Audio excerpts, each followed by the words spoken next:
Fala galera, eu sou Arthur Sendra e vocês estão em mais um episódio do Artflix Podcast. Aqui do meu lado hoje estou com o Marcelo Andreata. Tudo bem, gente? E aí, estamos aqui com os nossos convidados hoje, doutor Alberto, doutora Márcia. Vamos ter uma conversa aí bastante esclarecedora sobre um universo que está ganhando as pautas todas aí. Enfim, as pessoas estão falando cada vez mais desses temas relacionados à saúde, a pauta sobre TDAH, déficit de atenção, autismo, a dislexia, são temas assim... muito contundentes, assim, e me parece que tem diferenças bem específicas entre um tema e outro. A gente está meio que tentando aprender isso tudo, e acho que a conversa é para tentar aclarar isso da maneira mais simples e objetiva possível, então fiquem inteiramente à vontade.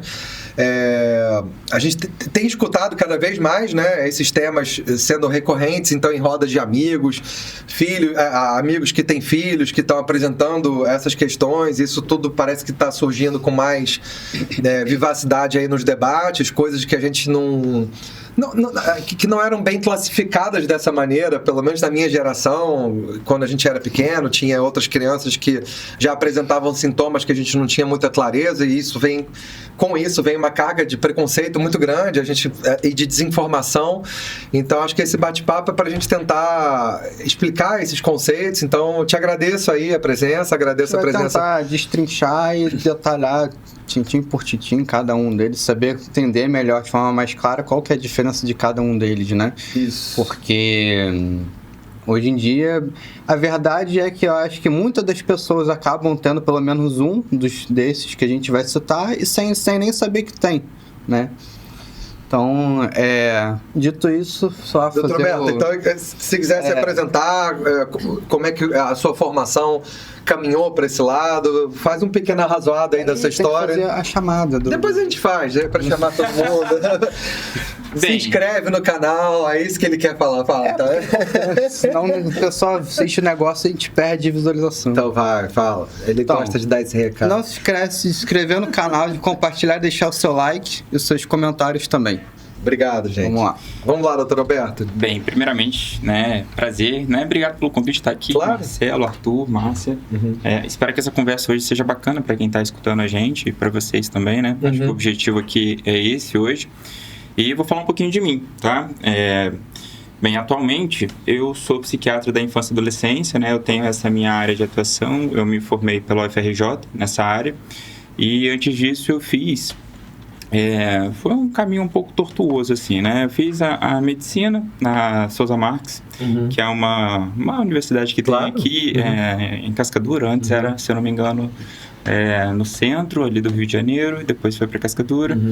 Assim que eu terminei, eu fui fazer residência médica em cirurgia. E aí eu fiquei na cirurgia durante um ano e pouquinho.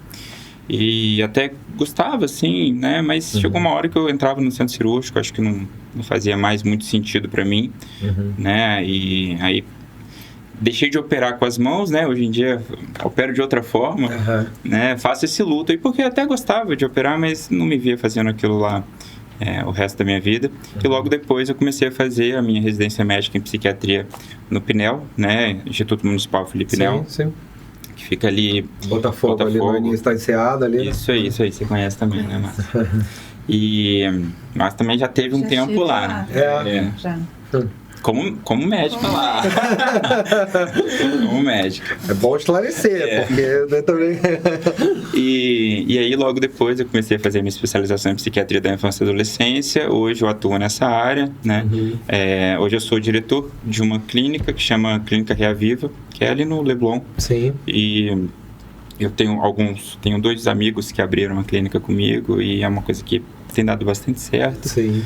E estou dentro do mestrado também, dentro da área da infância e adolescência, que realmente... Acho que o tema que vocês escolheram foi muito assertivo, assim, pela época que a gente vive também, né? E pela minha área de atuação, é uma área que eu, especialmente, assim, tenho um carinho, tenho um interesse muito grande. Então, espero que hoje nossa conversa seja realmente muito bacana. Legal, bacana. Antes de entrar nas perguntas para ele, vamos então, peço que a doutora Márcia se presente também, para que a gente... Márcia, eu sou cardiologista de formação, Trabalho com meu marido na Rede DOR, fazendo a parte clínica, né, dos pacientes oncológicos da rede, da Oncologia DOR. E agora, quer dizer, eu tenho 3 filhos, né? Uma filha de 19, uma de 15 e o meu menino tem 13. Perfeito. E o autismo entrou na minha vida no primeiro ano de vida do meu filho, né? Do seu filho mais novo? Do filho mais novo. Eu tinha já 2 meninas, né? Um pouco mais velhas. Não tinha um filho menino ainda, mas ele vinha até o primeiro ano de vida com o desenvolvimento dentro, né, do previsto, da idade. Quando ele fez 1 ano e 2 meses, eu já estava tendo um pouco de dificuldade para andar, mas ele era meio acima do peso, tinha tido muitas infecções no primeiro ano, a gente achou que talvez tivesse atrasado o desenvolvimento em função disso. Certo. O fato é que a partir dessa idade eu comecei a notar que algumas coisas que ele fazia anteriormente, algumas palavras, ele começou a perder, né? Alguma coisa que ele já tinha adquirido, ele começou a não falar mais, olhava menos pra gente. Teve uma cena muito pragmática assim, na minha vida, que eu cheguei em casa, ele estava lá brincando com a babá, e aí eu falava e ele me passava com o olhar, né? E eu chamando a atenção e oi, meu filho, eu não sei o que, e ele... Eu falei, não, tem... Aí sim, eu já tinha levado isso para o pediatra, essa questão, que eu achava que alguma coisa estava acontecendo. Naquela época não era tão, né, falado em autismo, já tem 12 anos, né, mais ou menos. Era menos falado, a gente tinha menos informação, mas eu saí buscando um diagnóstico, porque realmente achei que tivesse alguma coisa. E aí foi um psiquiatra na ocasião, foi um neurologista e acabou fechando realmente o diagnóstico. Com 1 ano e 4 meses. Fez aqueles testes, né, com a psicóloga e realmente fechou o diagnóstico. Ele é autista nível de suporte 2/3, quer dizer, a gente avalia o nível de suporte pelo suporte que a criança precisa. Ele teve atraso de linguagem, então ele teve, às vezes o nível 1 é mais tênue, o diagnóstico acaba sendo mais difícil, numa idade mais tardia. Perfeito. Mas o meu filho, como já tinha algumas sintomas mais evidentes, eu tive mais facilidade de diagnosticar, identificar e buscar. Aí 12 anos já, assim, né, com essa 12 anos, e a partir daí eu venho estudando tudo, acompanhando tudo, em todas as comunidades. Que bom que a gente vai ter um suporte técnico para conduzir essa entrevista, porque então, assim, como mãe de autista... Vou deixar ela falar, só claro. Vocês não precisam de mim. Olha, eu sou advogado e ator, esse cara aqui é formado em cinema, né? E a gente está, obviamente, tateando esses conceitos. E eu venho acompanhando, assim, toda a trajetória dos últimos 10 anos, né, desse grupo de pessoas que têm essa condição. Como meu filho tem dificuldade de linguagem, eu gosto de acompanhar os autistas assim, em grupos, porque eu acho que eles me respondem muitas perguntas que eu não tenho para determinados comportamentos do meu filho. Então, com certeza tem sido um grande aprendizado, assim, estar nesse grupo, participando abriu uma janela totalmente diferente na minha vida, né? Ele, faz fono, faz psicóloga. Durante algum tempo ele ficou com uma TO, que tinha um grupo grande de crianças com paralisia cerebral. Então, assim, ele me inseriu num mundo novo que eu não tinha participado até então. E eu posso dizer que eu sou uma pessoa diferente em função disso tudo, né? Isso, assim, me enriqueceu bastante, né? Como pessoa, como médica, como mãe também, né? Claro. Abriu um olhar, a sua percepção, assim, né, mais inclusivo, mais acolhedor, até para as pessoas em geral. Eu acho que a gente muda muito quem a gente sabe? Sim.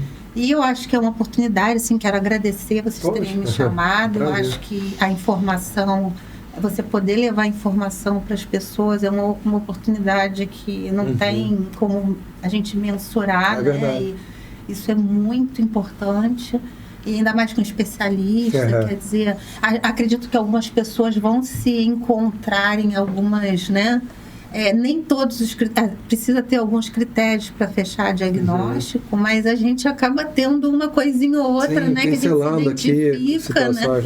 E eu acho que vai ser muito boa, essa conversa vai ser muito boa para mim, eu acho que vai ajudar bastante gente. Maravilha. Também. Obrigado, gente, novamente pela presença de vocês. Eu ia já introduzir uma pergunta que já me gerou uma espécie de curiosidade na sua introdução, que você migrou da questão da cirurgia, né, da sua área de cirurgia, para trabalhar com crianças. Quer dizer, o que te motivou aí para essa área específica e o porquê dos jovens? Por que trabalhar com pessoas com menos idade? Teve algum fato específico que tenha gerado isso? Pergunta difícil, na sua vivência, É uma coisa que foi acontecendo, não teve nenhum fato assim que desencadeou isso. Quando eu estava fazendo, assim, eu escolhi medicina, os meus pais são médicos, meio que me pareceu natural, assim, a minha escolha, não foi uma grande dificuldade, tinha muita admiração pelo que eles faziam. Pelo trabalho deles. Então, acabei seguindo nessa área. Agora, eles estão numa área um pouco mais dura, assim, da medicina, né, que é anestésio, radiologia, então é uma área bem diferente da que eu escolhi. Sim. E logo depois, na faculdade, né, como todo bom médico formado, tá completamente perdido. Então, assim, aí eu fui para cirurgia porque eu sou de Volta Redonda, então eu tive a possibilidade de fazer cirurgia por lá. Certo. Eu queria voltar um pouco para esse antro familiar, tava precisando disso. Acho que nessa época eu tava precisando de um psiquiatra. E aí... A sua família é toda de lá, de Volta Redonda? Sim. E aí acabou que eu comecei a fazer, gostei parcialmente, mas não era aquilo. E aí, assim, ao longo desse tempo, eu já tinha pensado assim, em fazer psiquiatria por causa de professores que eu tive, né? Eu acho que na medicina muita coisa acontece assim, né? A gente consegue conhecer pessoas muito bacanas que influenciam a gente. Influenciam na escolha, né? E aí eu acabei seguindo para psiquiatria e até então não tinha, né, o intuito de fazer psiquiatria da infância e adolescência. Isso foi se construindo ao longo do meu, assim... ao longo do meu envelhecimento, digamos assim, porque eu sou pai. Então eu tenho um garotinho de 10 anos. Certo. Garotinho não, um garotão, que ele já tá grande. E assim, ao longo do desenvolvimento dele, eu fui vendo dificuldades, assim, né, que de maneira geral pais e mães têm. E uma coisa que me encantou muito também foi o fato de poder estar acompanhando o desenvolvimento de crianças, né? Uma outra coisa aí técnica do motivo de eu ter feito essa escolha de psiquiatria da infância e adolescência é que, primeiro, que eu sou apaixonado, assim, eu acho que poucas pessoas são mais felizes do que eu fazendo o que eu faço. Isso, eu posso dizer isso assim de boca cheia. E na infância e adolescência a gente tem a possibilidade de estar lidando com crianças em formação e, de certa maneira, às vezes evitando que um adoecimento se torne mais grave lá na frente. Sim. Então, eu acho que isso, assim, é muito, muito bacana. Precioso, assim, né? Eu acho que isso faz sentido para mim, sabe? Quando a gente vai ver lá na frente, tem pessoas que têm transtorno de personalidade, depressões mais graves, né? Quadros de ansiedade, assim, quadros fóbicos, que a pessoa não consegue, às vezes, sair de casa. E que isso foi se formando não é de uma hora para outra. É uma coisa que aconteceu lá, às vezes, na infância, no começo da adolescência. E eu acho que isso faz com que eu realmente escolha essa área, porque tenho o intuito de tentar mudar, se eu não conseguir mudar de fato, que eu pelo menos ajude na condução, né, dessa criança. Então, a minha escolha se deu por causa disso. Um processo meio natural, né? Pela observação talvez das dificuldades, das dinâmicas do seu filho pequeno, aí você foi vendo que isso tem uma demanda grande, né? As crianças o tempo inteiro estão aí apresentando questões e com dificuldades de interação muitas vezes, né? Agora, a questão específica da psiquiatria, então, teve a ver com essa mesma... Foi através dessa observação do comportamento do seu filho e das outras crianças? Como é que isso se estabeleceu? Na verdade, Marcelo, vou falar assim, eu acho que foi mais por uma questão minha, a escolha da psiquiatria em si. Porque eu sempre fui muito questionador, eu questionava o mundo, assim, eu falei, caramba, será que é assim que o mundo funciona, né? Eu tenho que acordar, trabalhar e fazer isso e repetir todo dia. E aí, assim, eu sempre gostava de ler, assim, pessoas que são, assim, né? Que lê sobre filosofia, vê coisas, assim, desse mundo. E acabou que a área da medicina que mais se aproximava disso que eu tinha interesse, dessas questões que eu tinha, essas crises existenciais com 20 anos de idade, foi realmente a psiquiatria, porque eu acho que dentro da área da medicina, eu não sei se a Márcia vai concordar, é a área que mais se distancia, assim, daquilo do que é uma ciência mais exata. A gente faz muito daquilo que é uma ciência humana mesmo, né? Perfeito. É claro que a gente não vai fazer loucura, a gente vai fazer... Que é a parte do comportamento humano, né? Então, com todas as suas nuances possíveis, né? Exatamente. Então, é uma praxis mesmo, né? É uma prática que a gente tenta aliar aquilo que tem de mais atual dentro do que é ciência, com a criatividade que a gente tem, com o background de vida que a gente tem também. Então, a gente vai incrementando um pouco de criatividade dentro dos tratamentos que a gente vai fazer. Não criatividade, numa escolha medicamentosa, isso não é viável. Claro. Mas, o que uma pessoa, né, que está ali num período tão difícil da vida, né, que não consegue, por exemplo, fazer uma atividade física, vai fazer? Consegue fazer 5 minutos de caminhada, consegue dar uma volta no quarteirão. Então, eu acho que inclui isso também dentro da minha prática, sabe? Essa possibilidade de modular as coisas a depender daquela pessoa que está ali na minha frente. Perfeito. E o que você estava falando, eu acho que a tua especialidade é uma das mais impactantes na vida de uma pessoa, né? Porque com o acompanhamento pelo especialista, ele desvia do curso natural do que ele estava falando, né? Que é uma criança que, se fosse tratada desde o início, como ela chegaria na vida adulta? Certamente muito diferente. Talvez... com outras ferramentas, outros recursos. Ferramentas de autoconhecimento, de autocuidado, de você até evitando que ela viesse a desenvolver um quadro depressivo, um quadro de ansiedade, né? E isso é muito importante, né? Como ele consegue, com a especialidade dele, mudar o curso natural de determinadas doenças, né? Então, por isso que é tão importante a população ter acesso à informação para que o diagnóstico dessas patologias seja feito o mais rápido possível. Né? Para não ter o diagnóstico tardio, porque quanto mais precoce, a gente sabe que intervenção precoce, né? Principalmente autismo, né? Faz um diferencial incrível, né? Você poder dar recursos para aquela criança, já vai tratando, já vai acompanhando, né? Você sabe que muda totalmente uma criança já que começou a tratar logo do início, né? Perfeito. Então, ameniza a possibilidade. Mesmo, vou deixar você falar. Eu vou te falar que eu posso dizer que... Pela praxis, inclusive. Pela praxis.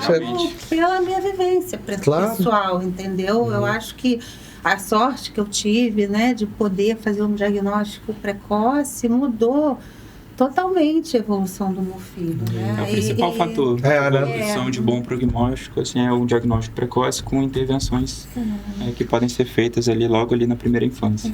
Eu posso então, gente, voltar e fazer, até como uma introdução, o Arthur preparou assim, pra gente falar de 4 temas específicos, obviamente a gente não precisa ficar restrito a eles, mas é porque a psiquiatria, ela pega uma gama enorme de questões do comportamento humano, mas ele falou especificamente do TDAH, déficit de atenção, autismo e a dislexia. Isso. Eu acho que isso já dá um caldo de cultura aí, um pano pra manga grande, mas acho que será possível a gente tentar começar a conceituar o que é cada um, assim, cada uma dessas patologias, se é que é possível chamar dessa forma? Distinguir o que seria cada um, né? Assim, eu trouxe muito essa pauta, essa questão, essas questões, porque eu não convivo diariamente, mas assim, eu tenho histórico já ao longo do tempo, a gente vai trocando um pouco dessas histórias assim, e certamente você vai conseguir diagnosticar alguma das coisas, senão de repente até tudo. Mas eu me enquadro em várias situações, em várias categorias. Aqui eu tô apaisando um diagnóstico. Exatamente. Não vai querer filar consulta, né? Se tiver alguma dúvida para saber o que é. E... O cara criou um podcast para filar consulta. Isso é um absurdo. Inclusive é uma coisa curiosa, porque às vezes eu tenho colegas assim que às vezes estão no bar, eles falam que assim, fica analisando. Eu falo assim, a última coisa que eu faço no bar, eu sou só uma pessoa aleatória que definitivamente não faz isso. Com certeza. Mas é curioso isso que ele está falando. Porque são semelhantes, entendeu? Assim, a meu ver, que não entendo nada, passa a ser coisas bem semelhantes, mas certamente vão ter coisas bem diferentes, alguns padrões. E além do diferentes. fato de que, assim, eu acho impossível, ainda mais você na sua área, não tá vendo, parece que um crescimento desses conceitos sendo difundidos à torta e à direita. Não sei se de maneira correta ou não. O fulano tem isso. Ou às vezes pequenas imprecisões de linguagem é por conta disso. As pessoas estão com mania de cravar diagnósticos seríssimos, coisas muito importantes e difíceis, de uma maneira leviana, quase que na mesa do bar, falando de assuntos e conceitos que não entendem. Então, acho que seria importante a gente tentar conceituar um pouquinho, tentar delimitar o que é cada uma dessas patologias, né? Bem, eu vou tentar, então, fazer de uma maneira mais objetiva, Claro, um pouco mais tranquilo. simples também, né? O TDAH, eu vejo assim, que você falou de TDAH como se fosse uma coisa diferente do déficit de atenção. E o déficit de atenção, em si, a gente poderia caracterizar como um sintoma. É uma pessoa que, em teoria, teria uma atenção deficitária, menor do que a média esperada para aquela idade, né? Numa situação adequada, ela tem uma atenção um pouco defasada. Isso, em si, não é um diagnóstico. O TDAH, sim, é um diagnóstico, né? Transtorno de déficit de atenção com hiperatividade. Basicamente, a gente vai ter 3 sintomas importantes, né, nessa condição. A gente vai ter uma hipercinese, que é aquela... Geralmente acontece na infância, né? Aquela criança que não para, aquela criança que ela está se movimentando. Eu tenho um paciente meu que agora ele está muito melhor, e aí eu tava falando para ele, pô, e aí, como é que tá, cara? E as notas, como é que estão? Estão melhores? Aí ele, Alberto, as notas não melhoraram muito, não. Eu falei, pô, complicado isso aí, né? E aí ele falou assim, mas eu tô melhor. Eu não quebrei sua cortina, ele quebrou a minha cortina lá 2 vezes. Então, dessa vez, eu vi que ele estava melhor, realmente. Ele não quebrou a cortina, ele está caminhando muito bem. Então, é um movimento, assim, que não acaba. Entendi. É uma coisa que meio que engole o ambiente. Então, é um dos critérios. A deficiência na atenção, eu gosto de pensar na atenção, assim, a inquietação é uma coisa que é comum de todo mundo. Todo mundo sabe o que é inquietar, né? A atenção já é uma coisa mais subjetiva, então as pessoas têm mais dificuldade de entender o que é atenção, prestar atenção. Eu gosto de utilizar uma analogia que é igual uma luz. Eu estou aqui, né? Eu estou aqui no podcast, estou aqui no Artflix, eu consigo entender que eu estou aqui num ambiente iluminado, né? Tá a Márcia, tem o Arthur, tem o Marcelo, tem todo mundo aqui comigo, tem a espuma. Então, esse é um ambiente iluminado. A minha atenção é isso, a minha capacidade de estar aqui prestando, né, uma certa consciência a tudo isso. E tem o foco, que é quando a gente pega essa luz e traz ela para um ponto. Eu começo a olhar para o copo, né, eu começo a olhar para os biscoitos. Então, é uma coisa que vai, assim, trazendo a atenção para um ponto específico, que é chamado de foco. Então, no TDAH, você vai ter uma certa dificuldade, uma dificuldade importante nesses 2 pontos, tá? E tem a impulsividade, que não está dentro do próprio nome, mas é muito frequente. É uma coisa assim, né? As pessoas fazem, às vezes, loucuras, assim. Esse mesmo paciente teve uma vez que ele pulou numa piscina, que ele não sabia a profundidade, assim, os pais não estavam olhando, uma coisa meio assim, completamente ensandecida. Nonsense, né? E aí ele estava esperando o filtro solar, ele tinha uma incapacidade assim de estar esperando, e aí passou o filtro solar, não, espera aí 10 minutos. Quem disse? Pulou na água, mas não deu problema não. Deu um alvoroço lá, mas as coisas no final deram certo. Então a gente está caracterizando assim dessa forma. Tem essa hipercinese, né, que é essa inquietação, tem a deficiência na atenção e tem a impulsividade. São esses 3 critérios principais e eles precisam estar presentes assim antes dos 12 anos. Pra gente poder Os 3 concomitantes ou se tiver não necessariamente você pode ter um sintoma, é difícil desassociar um do outro, né? Imagino. Então, o mais comum é que se tenha a prevalência assim dos 3 associados. Hoje em dia existe um esforço da psiquiatria de tentar delimitar muito as coisas e aí a gente vai entrar num campo aí que é um pouco mais, como é que eu posso dizer, mais nebuloso, mas existe um critério, assim, tem pessoas que têm só o TDAH do tipo desatento, subtipo hiperativo, né, e tem o tipo combinado. Mas, na prática clínica, de verdade, a maior parte das vezes... Se apresentam como um todo. Estão associados, sim. Entendi. Então, e tem que acontecer antes dos 12 anos, né? Tá. Até a questão, assim, do diagnóstico do TDAH sendo adulto até pode acontecer, mas muito provavelmente ele já tinha isso, só não foi diagnosticado na infância. E você pode percorrer a sua vida sem tratamento, quer dizer, as pessoas continuam manifestando esses sintomas ou eles tendem a se arrefecer ao longo do tempo? Como funciona? É uma ótima pergunta, assim, até porque como a gente estuda bastante isso hoje em dia, como é que vai, né, essa condição ao longo da vida, a gente viu, assim, que dentro das curvas desses sintomas, o que acontece? A hiperatividade, ela tende a diminuir. Né? Você não vê um adulto, por exemplo, correndo, assim, continua tendo uma certa... certos pensamentos que são mais acelerados. Sim. Né? A questão da desatenção, ela muitas vezes tende até a aumentar. A impulsividade tende a se manter ao longo da vida. E ali depois da terceira década de vida tende a diminuir um pouco, né? Mas de maneira geral, o desenvolvimento de pessoas que têm TDAH, ele acontece, né? Ele acontece assim, esses sintomas muitas vezes eles tendem até ter alguma melhora, porque a região do cérebro que muitas vezes está associada a esse transtorno, ela vai desenvolvendo. É um pouco mais lento o desenvolvimento, mas ele acontece ao longo da vida. Entendi. Exatamente. Aí tende, digamos, a normalizar pelo fato de que, com o tempo, esses sintomas vão se atenuando e na medida em que a pessoa vai ganhando idade, esse desenvolvimento dessa parte do cérebro tende a ir para um padrão... eu acho que sempre o termo normal é ruim, né? Ele é deficitário, né? Mais próximo da média, perfeito. Mais próximo da média. Vai acontecendo isso sim.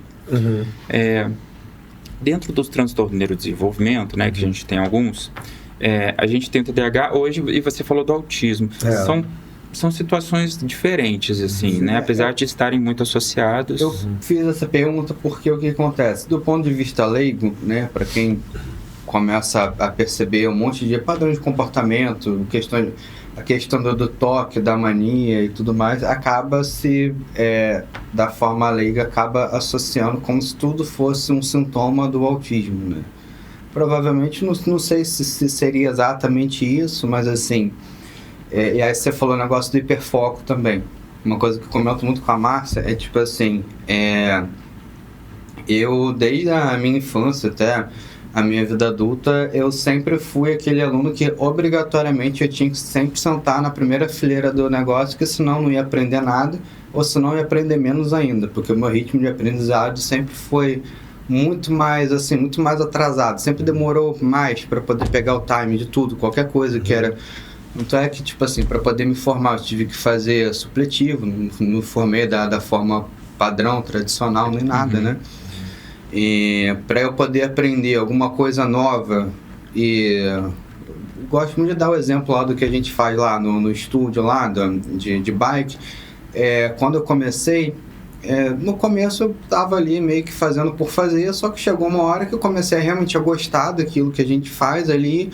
E eu falei, não, tá bom, mas eu quero realmente aprender a pedalar como se é feito aqui no local, né? A partir dali eu comecei a dedicar todo o meu tempo possível dentro do que dava para tentar pegar as bikes bem centrais ali para poder ficar, minha referência ela é extremamente visual, ou seja, eu tenho que estar sempre olhando ou para a perna do professor que está no palco, que está à nossa frente. Se ele parar de pedalar, aí eu já me perco, eu já fico meio desorientado. Aí a minha forma qual que é? Eu procuro a perna ou da pessoa que está de um lado meu, ou então de quem está do outro. Porque se eu não tiver referência visual nenhuma, eu não consigo executar. Então, e aí entra também a questão muito que eu falava com ela também. Por exemplo, pré-treino, o famoso pré-treino, né? Que a gente toma para poder dar aquele gás e tal. Quando eu tomo pré-treino, que é composto da taurina, da betalina, etc, e por aí vai. Cafeína pra caramba. A cafeína, mas agora tem uns, fui meio que obrigado de formas meio ríspidas a passar retiraram sua cafeína. A cafeína. Eu, por exemplo. Então, que bom. Batendo pino, né? Então, assim, eu tava vendo ele pálido.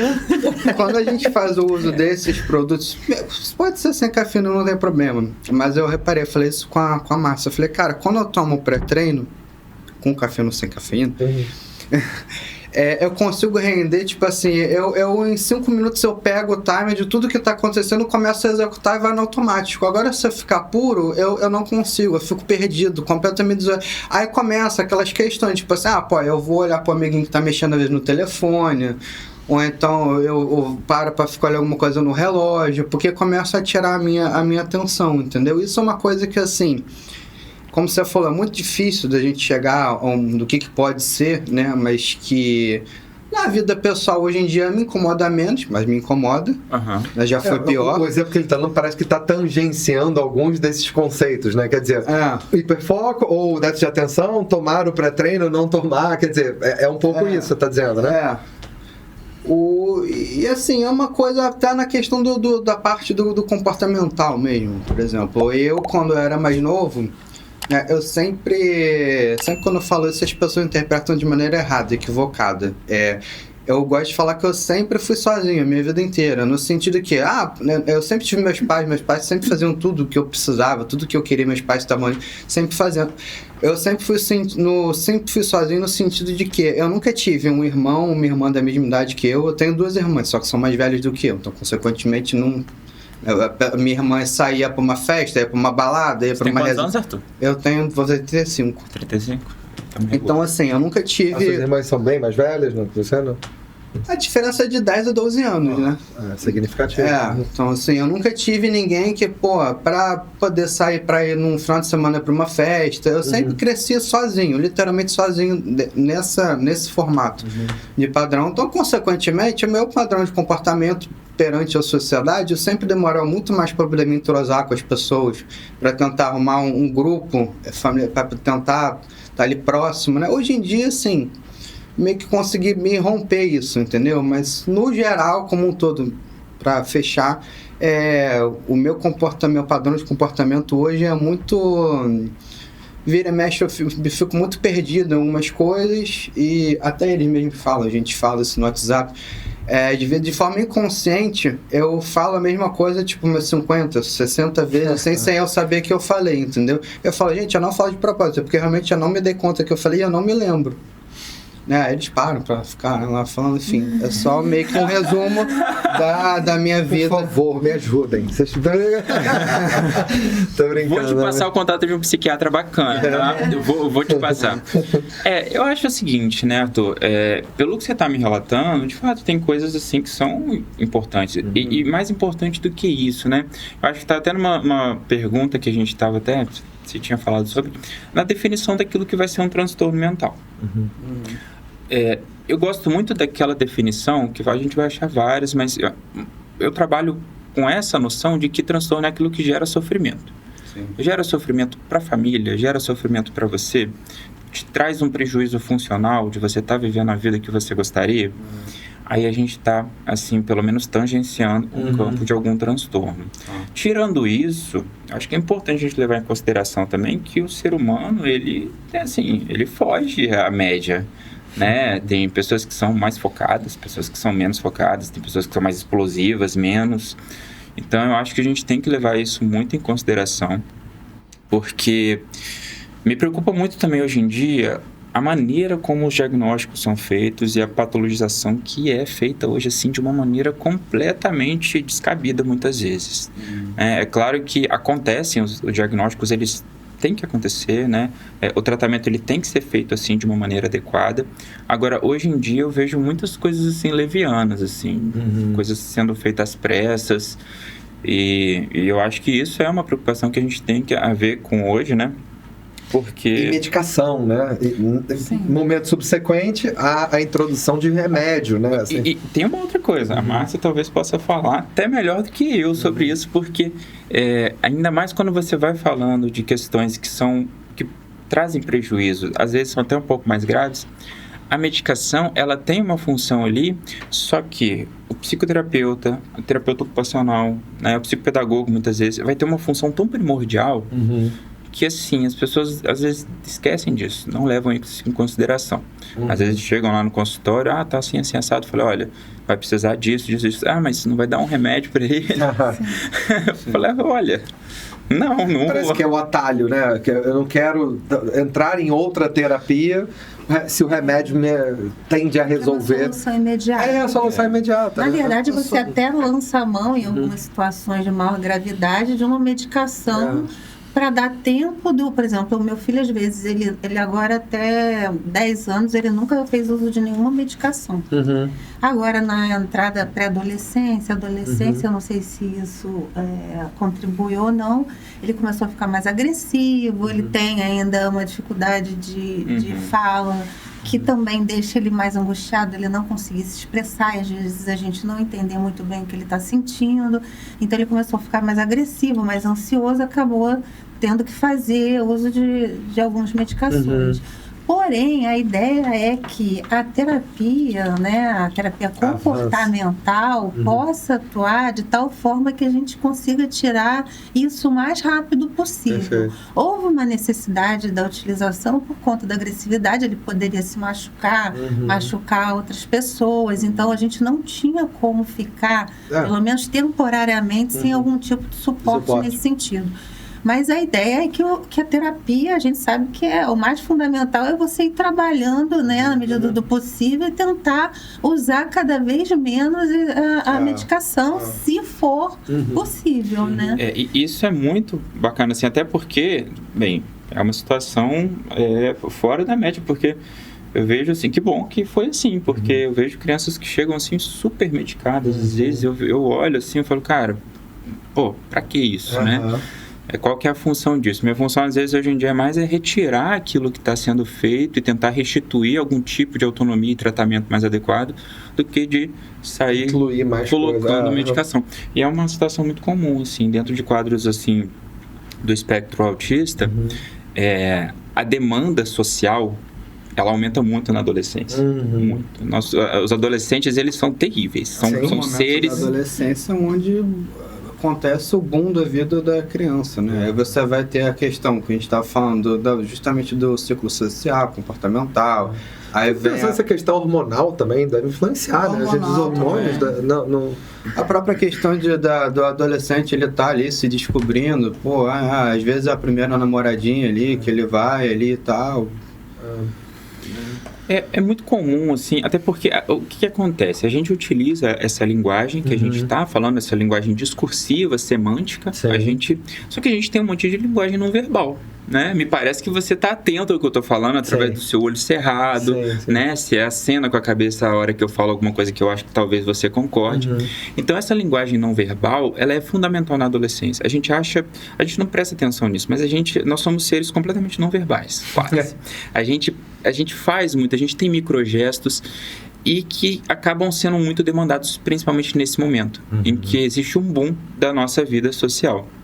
Então, pessoas que estão dentro do espectro têm uma dificuldade muito grande naquilo que a gente chama de cognição social, que é aquela capacidade de estar entendendo gestos, às vezes não consegue entender metáforas, né?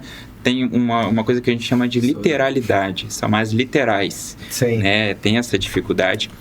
E aí, o que acontece na adolescência? Às vezes podem deprimir, né, podem evoluir com um quadro ansioso mais grave. Então, isso é uma coisa relativamente comum, assim, e aí, de fato, aí a medicação, ela entra, assim, né, como, querendo ou não, um salvaguardas ali naquele momento, até que, de fato, a terapia consiga restituir aquele indivíduo. Ela, de alguma maneira, traz um reequilíbrio mínimo a isso, para aquelas funções que, eventualmente, estão desgovernadas, quer dizer, a pessoa, aquilo dá uma certa centrada, a pessoa entra num equilíbrio um pouco mais tranquilo e começa a refletir melhor, né? Resultado na terapia, sim. É coadjuvante, na verdade, né? Ele baixa um pouco aquela fusão, né? Conseguir até parar para pensar e se reorganizar, né? Claro. Então, eu acho que assim, em algumas situações, obviamente, a gente pesa risco-benefício, eu segurei bastante, mas eu vi que ali já ia entrar no prejuízo se não fizesse. Então, chega um momento que a gente achou que realmente fosse ajudar, como ajudou, né? E eu tive uma situação, assim, muito pragmática, né? Que ele estava muito nervoso, a gente às vezes tinha que fazer contenção física. Né? Até por isso, para dar segurança para ele, né? Porque perde um pouco a noção E aí ele olhou para mim, eu fiquei um bom tempo ali na contenção e tal, aí ele olhou para mim, mãe, me dá remédio? Então assim, tipo assim, eu não tô conseguindo me controlar por meios próprios, né? Eu preciso de uma ajuda, né? A leitura que eu tive foi essa, né? Então ele já vinha fazendo uso de alguns SOS e tal, e aí que eu vi, não, realmente vai ajudar, né? Mas é isso, tem situações que quando você usa, talvez por excesso já... Então é tudo... Tira a autonomia. Precisa do especialista justamente para nortear esse tratamento, né? Quando é necessário, quando vai ajudar, quando de repente uma medicação vai te ajudar com foco e fazer com que você tenha menos...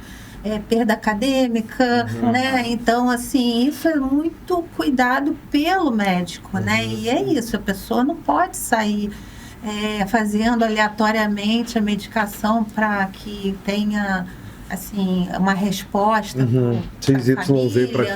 para alguém, entendeu? Assim, é tudo muito indicado, né? Tem a sua indicação, mas tem alguns momentos que não é necessário. Que você precisa de outras terapias, né? Uma fono para poder se comunicar melhor e não ficar tão ansioso porque não está sendo entendido, ou uma terapeuta comportamental para de repente ensinar como é que até a própria família vai se relacionar com essa criança, né? A gente faz terapia também, entender as demandas também. Tem situações que a gente tem que se posicionar de uma forma a ajudar a criança a sair, ou adolescente, enfim, ao autista sair daquela crise, né? Claro. Então, se você entra em crise também, né? A gente tem que ter... Você acaba reforçando. E tem determinados comportamentos dos pais, né, e da família ou dos amigos, que reforçam, assim, comportamentos que a gente quer tirar daquela criança, né?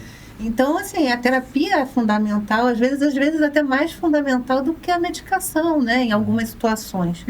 Então, é o que ele está falando, assim, a gente tem que... Assim, isso que eu ia falar, a gente podia...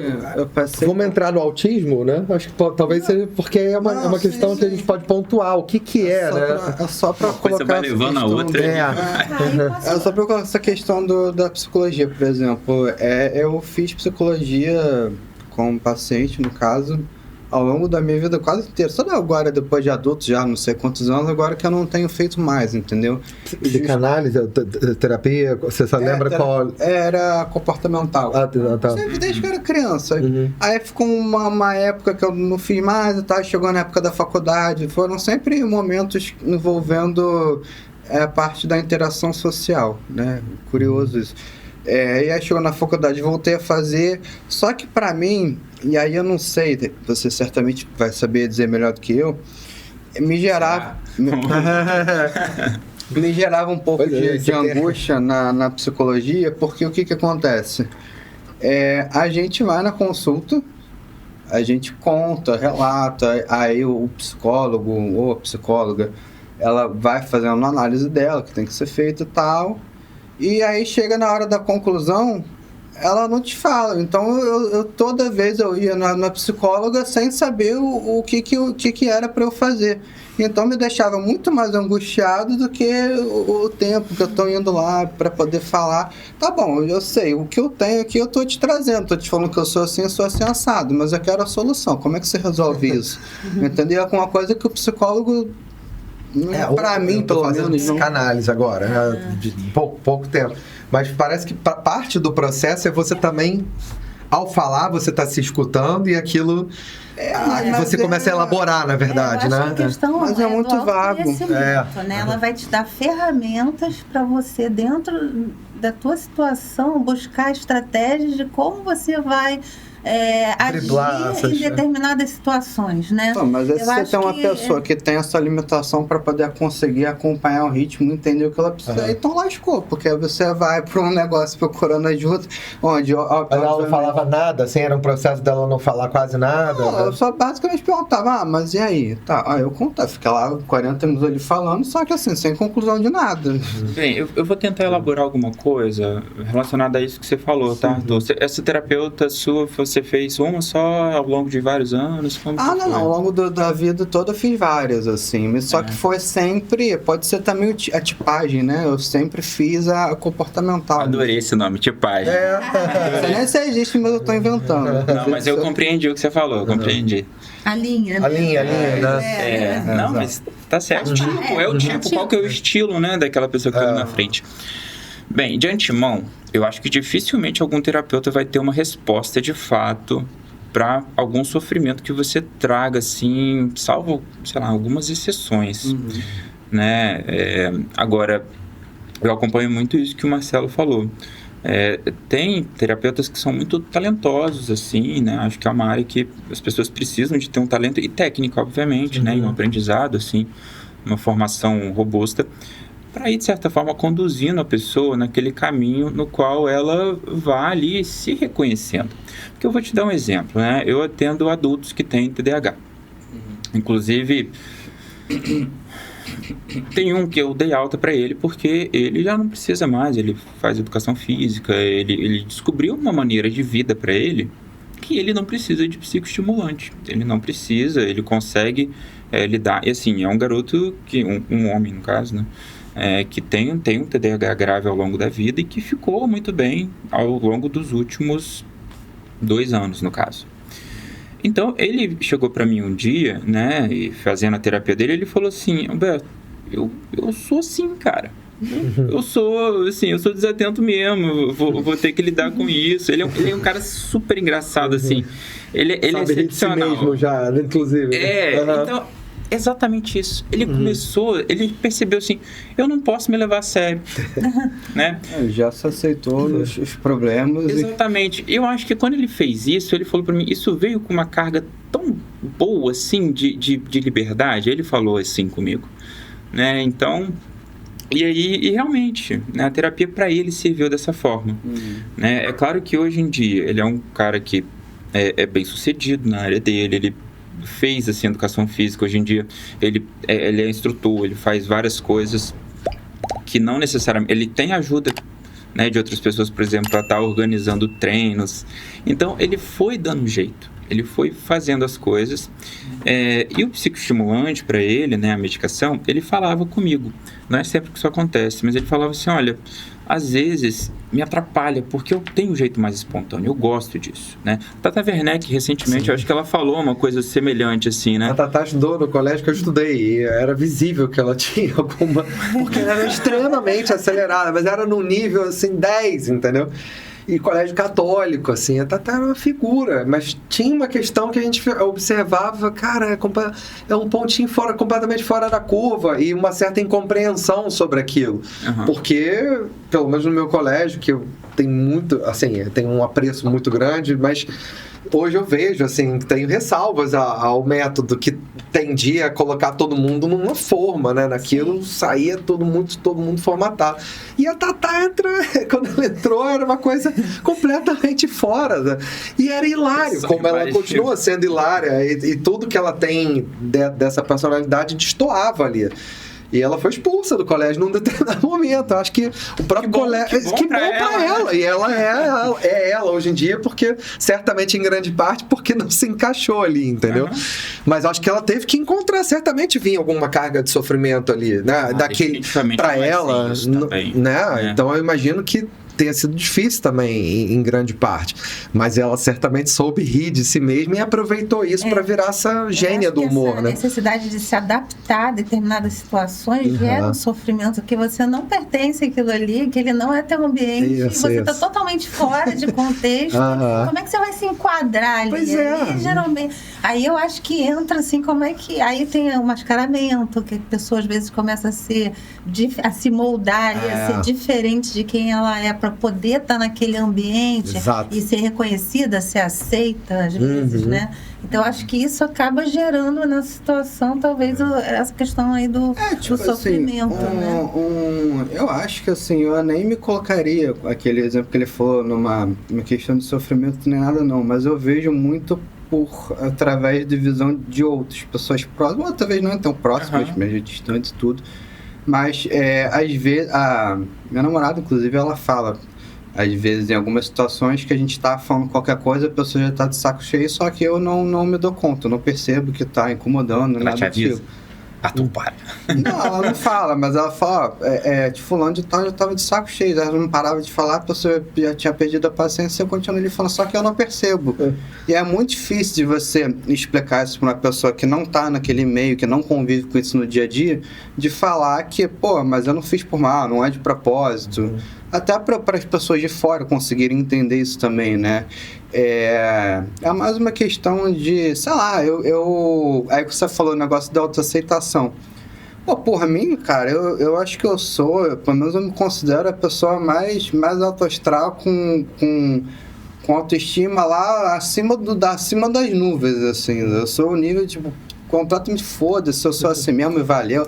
Vai gostar de mim quem tem que gostar, quem não quiser, beijo, me liga, entendeu? Mas esse desconforto é muito mais para qual o próximo, pô, tô incomodando o cara, não tô? Entendeu? Que comigo mesmo, porque eu mesmo quero que se lasque, eu sou assim e é isso. Mas assim, ao mesmo tempo eu fico preocupado em quem tá à minha volta ficar incomodado ou achar que chato, que é isso, que é aquilo, entendeu?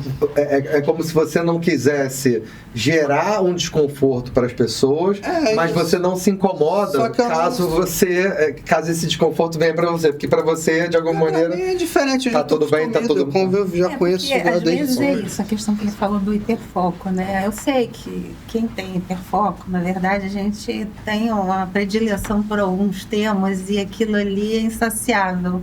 Então você é capaz de ficar conversando, eu sei porque eu também horas sobre a vez. Eu super entendo o Arthur, a gente até se entende muito bem por causa disso, porque a gente tem alguns gostos em comum e a gente é capaz de ficar conversando sobre música, sobre... Eu falo mais com a Márcia do que com a Bianca, por exemplo, porque eu moro em casa. Se quiser conversar de bike... Essa galera da Veloci... É meio seita, uma galera meio seita, já percebi. Então, assim, é a galera do beach tênis. Agora uma pessoa... Estava lá jogando hoje de manhã. Olha lá, a minha esposa está viciada, por isso que eu tô falando. Ela virou uma pessoa que nunca praticou esporte na vida. Eu tô assim, dando graças a Deus, eu tô brincando. Você tem um minuto pra palavra? Eu vou te passar a palavra do beach tênis. Olha, que esporte foda. É maravilhoso. Pode ir, claro. Que esporte foda. Cara, é a melhor coisa que eu já fiz, assim. Melhor coisa. Eu tava falando com você, acho que eu nunca fiquei tanto tempo no esporte. Eu tô sentindo que eu vou conseguir dessa vez. Então, uma combinação motora bizarra também. Eu tentei, mas o meu ombro não me permitiu. Eu logo travei o ombro, não conseguia mexer. Eu falei, vou ter que mudar de... Eu tô com dor no ombro também, mas eu não tô ela tá toda, parar. Ela tá toda, porque ela nunca fez nenhum na vida, nenhum. Não se adaptou com nenhum. Ela era a garota que fugia da aula de educação física, sabe, assim, clássica, era um clássico, assim. E ela sempre foi alta, longilínea, nunca teve muita questão, assim, de ganhar muito peso. Então, ela sempre... Tá bom, no esporte, ela nunca quis. Agora... Sorte, deu aquela pessoa que tem ela sorte. encontrou Jesus, entendeu? Ela tá assim, ela tem, não fala de outra coisa. Como eu lá na Velocity. É um pouco isso, porque se encontrou já com 40 e poucos anos, mas assim, finalmente, uma atividade física, e eu sou viciado, eu joguei vôlei a vida inteira, eu joguei no Flamengo, então eu já tinha uma coisa de ir para alguns esportes e já ter mais familiaridade e gosto. E aí, finalmente ela encontrou. Então, assim, a gente estava falando de hiperfoco, mas para dizer que a atividade física também talvez deva ser uma coisa muito relevante, assim, porque você acaba criando, assim, uma válvula de escape também, uma coisa de alguma maneira sair desse déficit de atenção aqui, pelo menos no vôlei é muito assim. Se você tá disperso daquilo que está acontecendo no tempo presente, não tem como você jogar vôlei, é impossível. Você tem que estar ligado. E o beach tênis é um pouco assim também, né? Qualquer esporte acaba que você tem uma motivação, né? Quando você gosta, quando você passa a gostar, você acaba estando ali, assim, de momento, assim, presente, de fato. Isso. Que é justamente aquilo que falta em muitas pessoas que têm TDAH, né? Essa incapacidade de estar presente, de estar ali. Então, dentro dos esportes, a gente acaba encontrando isso. Agora, eu acho que uma coisa assim que a gente tem que levar em consideração também é as pessoas, às vezes, desenvolvem paixões. Que é diferente de hiperfoco. O que seria exatamente o hiperfoco? Assim? O hiperfoco seria... Você descreveu uma situação bem assim, delineada do que é o hiperfoco. É um interesse em um padrão muito restrito né, em um tema específico, e que muitas vezes é até um tema compartilhado. Por exemplo, tem gente que gosta muito da Velocity, por exemplo, e pode falar disso, e gosta de falar.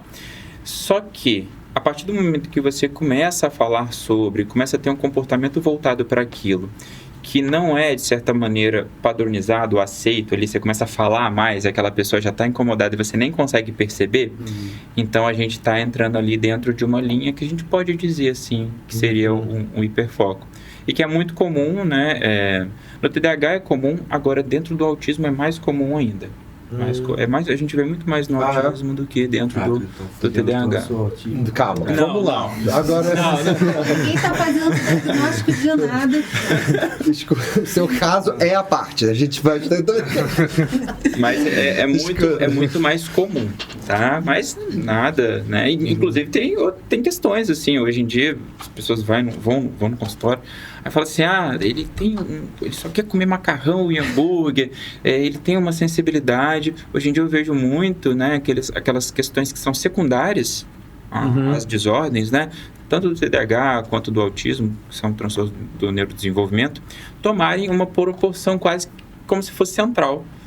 Tem uma sensibilidade auditiva maior, tem uma seletividade alimentar, tem um paladar assim mais apurado, que não aceita muitas coisas, e aí já vão colocando isso. Poxa, às vezes é só uma pessoa realmente que é mais sensível mesmo, né? Às vezes é isso. Às vezes não, às vezes realmente se trata ali de um transtorno, mas não, nem sempre é assim. Acho que essa parcimônia que a gente precisa ter. Eu tô doido pra saber do autismo. Vamos. Eu te interrompi. A Bianca costuma falar que eu tenho, não só a Bianca, mas eu escutei em outros momentos, tem aquela brincadeira, fulano de tal tem ouvido de tuberculoso, porque eu consigo escutar de muito longe, assim, foi mais ou menos o exemplo que você deu, assim. Não sei se isso enquadraria dentro do normal ou não, mas... Essa expressão, né, eu não tenho ideia de onde tem... Por que tem vindo, de onde veio, né? Ouvido de tuberculose. É um clássico isso. Por que será, né? Talvez o Google, o ChatGPT te responda. Ele adora o ChatGPT. Então, seria algo curioso. Que eu falei, para mim, conversar muito sobre um assunto não incomoda. Não incomoda. Então, se ele falar de bike, tipo... Direto. Eu falo de bike também 24 horas por dia, se deixar, que é um assunto... Mas são as trupes também. Eu com a minha galera do vôlei de praia, a gente fica horas falando. Beach tênis, a galera do... Saco, só fala de bike. Exato. É isso, entendeu? Ou seja, nem tudo que é hiperfoco como é boba, porque só sabe falar disso, só fala dessa... Mas é a paixão, a diferença. Às vezes você tá apaixonado por aquilo e, quando você tá apaixonado, você só quer aquilo. É natural. Começa a namorar e a gente tá apaixonado, a gente não consegue pensar em outra exatamente, coisa. Óbvio. Só pensa naquela pessoa, tá junto, né? Então, eu acho que vai muito por aí também.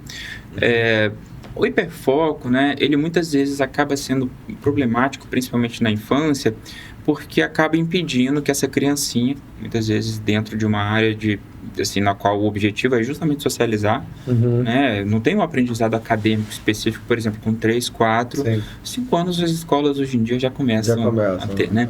Mas aí a criancinha tá uma brincando com a outra e esse garotinho, às vezes, ele só quer falar de dinossauro. Ele só quer girar o peãozinho dele. Tudo. Então isso acaba trazendo um prejuízo muito grande. Né? Mais até do que na vida adulta. Porque na vida adulta, querendo ou não, você vai achando. Você acha outras pessoas que gostam da mesma coisa, né? Vai se aliciando ali. Já tem um discernimento associado àquilo ali, normalmente, né? Exatamente. A criança, ela tá só numa quase que intuitiva, instintivo ali daquilo, né? Eu acho que parece por aí. Que aquele movimento do rodopio, aquele movimento, aquilo que parece que a criança meio fica fascinada. Um transe, assim, né? Hipnotizado. Aquela coisa de empilhar, meu filho também fazia, botava todo mundo lá em fileira, né? Os bonequinhos. Em fileira, e ficava olhando aquilo, né? Meio hipnotizado e essa questão também do interesse restrito, que na verdade, para as outras pessoas, talvez incomode em algum momento ficar escutando só sobre aquilo, mas a própria criança só quer falar sobre aquilo. Então, quando a outra criança puxa outro assunto, para ele não é do interesse dele, né? Do autista. Ele não quer falar sobre isso. Aí é uma outra coisa em contrapartida, que também, para interação, é o outro não incomodado pelo assunto repetitivo e ele mesmo não querendo falar sobre outros assuntos, né? Daí que vem a intervenção para tentar tirar um pouco esse foco e abrir para outras. E é importante, né? Assim, eu queria até adentrar no assunto, sei lá, formalmente do autismo, não é porque eu já estou ansioso, não. Mas é porque. Hoje não, né? Não, mas é mais porque, assim, eu acho que é um espectro tão vasto e de tantas. Porque, por exemplo, vou sempre pela linha do mais leigo possível no assunto, que é o meu caso. A gente escuta dizer que grandes gênios da humanidade eram autistas. Né? Sei lá, acho que o Einstein era autista, tinha algum grau de autismo, alguém... Enfim, já li isso em algum lugar. Pessoas, assim, notórias, né, do mundo e que têm ou tiveram o transtorno e, ao mesmo tempo... o que é o autismo? Como é que se conceitua? É um transtorno? Você falou que é um transtorno Também é um transtorno do neurodesenvolvimento. Do neurodesenvolvimento. É um nome bonito, basicamente, para dizer que é uma condição de cunho neurológico também. Perfeito. Né? E que faz parte do desenvolvimento. Então, geralmente vai acometer criancinhas, muitas vezes lá desde o primeiro ano de vida. Né? Primeiro, segundo ano, que é quando as coisas ficam mais evidentes. Então, isso é um transtorno do neurodesenvolvimento. Quando a gente está falando de autismo, a gente tem duas características principais, né?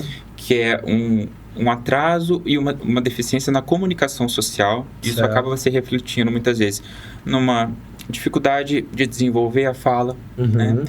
Naquilo que a gente tem como reciprocidade social. Por exemplo, eu estou falando com você aqui, você está falando comigo, né?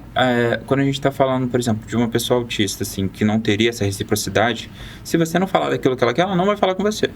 Então, vai por aí, né? E tem um padrão repetitivo de comportamento, que aí a gente tem, na infância, principalmente as estereotipias, né? Que são movimentos repetitivos, né? Giram as mãos, né? Estralam os dedos.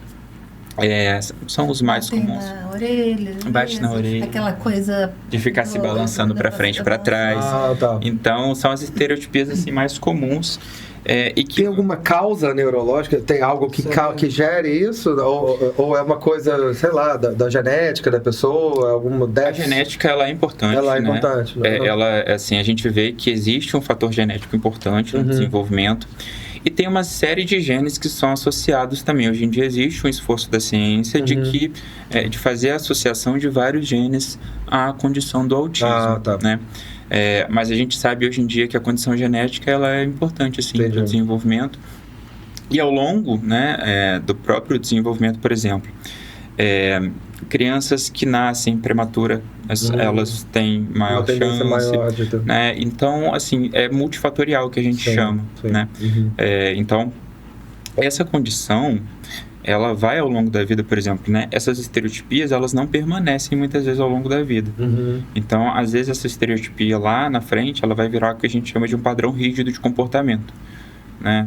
E ela acaba, aquela criança que tem que ter aquela rotina, senão muitas vezes pode entrar em crise. Né? Então, as coisas vão mudando ao longo do neurodesenvolvimento. Isso que a gente vai falando sobre.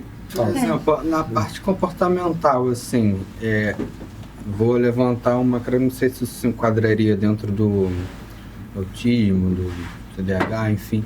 Mas, por exemplo, um padrão de comportamento onde a criança ou o adulto, já você o que for, ele tenha um padrão de comportamento que seja, vou colocar como sistemático. Não sei se seria essa nomenclatura, mas sistemático. Ou seja, ele gosta de, repetição, todo dia a mesma coisa o tempo todo. Se for diferente daquele, ele fica extremamente incomodado. Isso é um sintoma? Não sei. Vamos lá. Nem nunca, nem sempre. Me preocupa essas definições, assim. Né? Mas eu não fiz definição, não. Tô perguntando, mas com uma pergunta. Sim, com certeza. O padrão comportamental. Assim, tem um autor bem famoso, assim, que é o Christopher Lane, que ele fala que hoje em dia, muitas vezes, a gente nunca teve tanto conhecimento, né, científico como hoje. Mas muitas vezes a gente tem uma tolerância ao diferente, eu digo isso como cultura, no geral, muito pequena. É verdade. Muito pequena. Então, assim, colocar nomes em coisas, muitas vezes são necessárias. E muitas vezes a gente vai ver que não é bem assim que funciona. Então, Então, colocar, por exemplo, lutos, às vezes, que são normais, né? Se coloca a nomenclatura de depressão. Então, assim, sistemáticos, né? Eu acho que é um exemplo, por exemplo, de uma pessoa que tem um padrão de comportamento rígido, por exemplo, dentro do autismo, sim. Tendem a ter uma incapacidade de mudança. Então, acabam se tornando sistemáticos por causa disso, né? Mas nem toda pessoa que é sistemática, tem pessoa que só a gente chama de anancástica, né? São mais organizadas, né? Inclusive, tem um pouco de inveja de pessoas que são mais organizadas, mas... Eu pergunto isso por quê? Porque hoje em dia eu moro com a minha namorada, com a Bianca e tudo, mas quando eu morava com meus pais, até pouco tempo atrás, inclusive uns 3 anos atrás, dos 3 anos até os anteriores, um negócio que me deixava extremamente louco, eu ficava morrendo de raiva lá em casa. Era tipo assim, eu tenho lá meu quarto lá organizado, então, tem meus bonecos X e Y, eu coloco na prateleira A. Aí até meus filmes de DVD, fica na prateleira B. Aí quando chegava o diabo da mulher pra fazer a faxina, caraca, eu ficava louco, porque o quarto tava todo revirado, tava tudo fora do lugar, e as coisas, depois pra poder deixar minhas coisas, eu não conseguia me encontrar mais nada. E eu ficava transtornado, morrendo de raiva. Porque eu falei, como é que pode? Não pode ser tão complexo. Uma pessoa vai fazer a faxina, se ela vê que o negócio tá aqui, o que ela faz? Ela tira daqui, limpa e coloca aqui. Não é pra colocar lá, nem ali, nem acolá. E era um padrão de comportamento. Tenho até hoje. Eu fico morrendo de raiva quando chega lá em casa, alguém bagunça a minha casa, eu fico completamente perdido, assim, eu fico sem norte. Me parece uma reação adequada, incomoda. Quando a gente perde alguma coisa, não sei vocês, mas lá em casa é impressionante. Eu compro vários pares de meia no começo do ano, no final do ano tem só 2. Eu não sei o que acontece com as minhas meias. Eu não sei se acontece isso com vocês, mas comigo sempre acontece. E me incomoda. Agora, me parece que a reação que você tinha era um pouco desproporcional, assim, né? Uma coisa que vai para além. Bem, tirou do lugar, mas e aí? Como é que a gente faz? Volta pro lugar? É o suficiente para você ficar mais tranquilo? Pelo visto, tinha alguma coisa que ia além. Agora, o porquê disso, então, né? O que você acho que mencionou, chamando de crise, que entrava, acho que você usou essa palavra, não sei. Existe mesmo, assim, a pessoa quando está num momento de extremo desconforto, ela entra num episódio de crise mesmo. Tem os gatilhos. Os gatilhos, assim, né? No caso do meu filho, eu vejo que determinadas situações servem como gatilhos para ele se descompensar. Então, a pessoa grita, ela fica agitada, é como se fosse isso. Pode ser, são estímulos, né? Pode ser o barulho, pode ser algum local que está incomodando por algum motivo. Uma pessoa. Sim. Tá. E aquela coisa que o Arthur estava falando, eu vejo que a previsibilidade para ele dá um extremo conforto, assim. Então, quando ele vai mudar alguma coisa da rotina dele, né? A gente costuma avisar. Olha, amanhã vai ser assim, que aí quando acontece a mudança no dia seguinte, ele já tem uma outra reação. Mais tranquilo. Um desconforto menor. Mas ele internaliza bem? Ele internaliza? É difícil qualquer mudança, mas quando você antecipa, eu vejo que a resposta é melhor. Porque a gente não tem como controlar todas as variáveis que a gente tem, né? Claro. Então, às vezes acontece de chover e aí você não pode ir para cá, ou você tem aquela mudança que você não tem como, né, evitar. Mas, na medida do possível, a gente tenta. E essa mudança da rotina, às vezes, é até terapêutica. Quando você organiza um pouquinho essa mudança, né, a terapeuta até orientava, olha, ele quer fazer sempre o mesmo caminho para a escola. Entendeu? Quando muda o caminho, quando está engarrafado e o motorista precisa pegar uma outra rua para cortar caminho, ele já não quer ir de jeito nenhum, entendeu? E aí, como resolve isso, né? Porque às vezes você não tá ali bloqueada a rua, você vai fazer como? Então, assim, tem um certo treinamento para tentar meio que ir diluindo essas reações, ele permitindo coisas diferentes e tudo. Mas, mas é indicado tentar alterar ou não? Eu vou dar um exemplo, assim, até pessoal, tá? A minha mãe tem Alzheimer. E, assim, ela tá num grau intermediário, assim, tá bem lúcida ainda, mas já tem comportamentos, assim, que flagrantemente já são identificáveis e tá com diagnóstico. Num determinado momento, a gente percebeu, e até em conversa com o neurologista, tem uma coisa do Alzheimer que parece que quando você entra em conflito, a pessoa quer fazer uma coisa e você, não faça, aquilo gera um nível de agressividade muitas vezes maior e pode virar algo até grave, assim. Então, normalmente, é melhor você, com o jogo de cintura, e não contrariando a pessoa, nunca tentar contrariar, bater de frente 100%. Porque bater de frente com um paciente de Alzheimer, eu já entendi que é a pior coisa possível. A pessoa fica confusa, ela começa a entrar numa repetição e entra num episódio que eu imagino que talvez seja uma crise semelhante a um garotinho autista, alguém que tenha esse mesmo espectro. Mas assim, então a gente nunca bate de frente porque ela tende a ficar agressiva. Mas, de alguma maneira, é importante diversificar um pouco a rotina dela, enriquecer um pouco. Então, tira um pouquinho de casa, vamos tentar fazer um esforço para tomar um coco na praia, vai não sei o quê.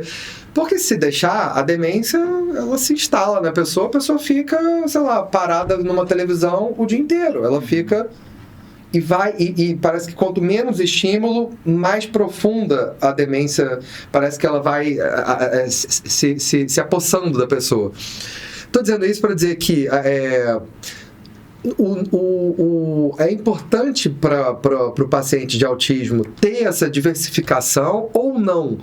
Essa tendência à repetição de padrão é importante para ele ter a segurança de... Ou é importante criar novas rotinas para... O trabalho terapêutico vai em que linha? Ele vai para o lado de diversificar a rotina da pessoa ou para manter a pessoa no nível de conforto possível, entendeu? Talvez a Márcia até possa falar um pouco mais sobre isso. Eu vejo que tem funcionado você tenta manter a rotina, porém com pequenas mudanças. Tentando enriquecer. Você vai introduzindo, mas tudo muito calculado. Aham. Para não criar aquele estresse e acabar que quando entra na crise, aí você perde bastante do que você já alcançou, né? Você perde o alicerce ali, né? Quando ele chega, quando você introduz uma coisa diferente, que é tão angustiante ao ponto dele ter uma crise, ter uma reação, acaba tendo um efeito de retrocesso mais negativo. Sim. Então, a coisa é bem...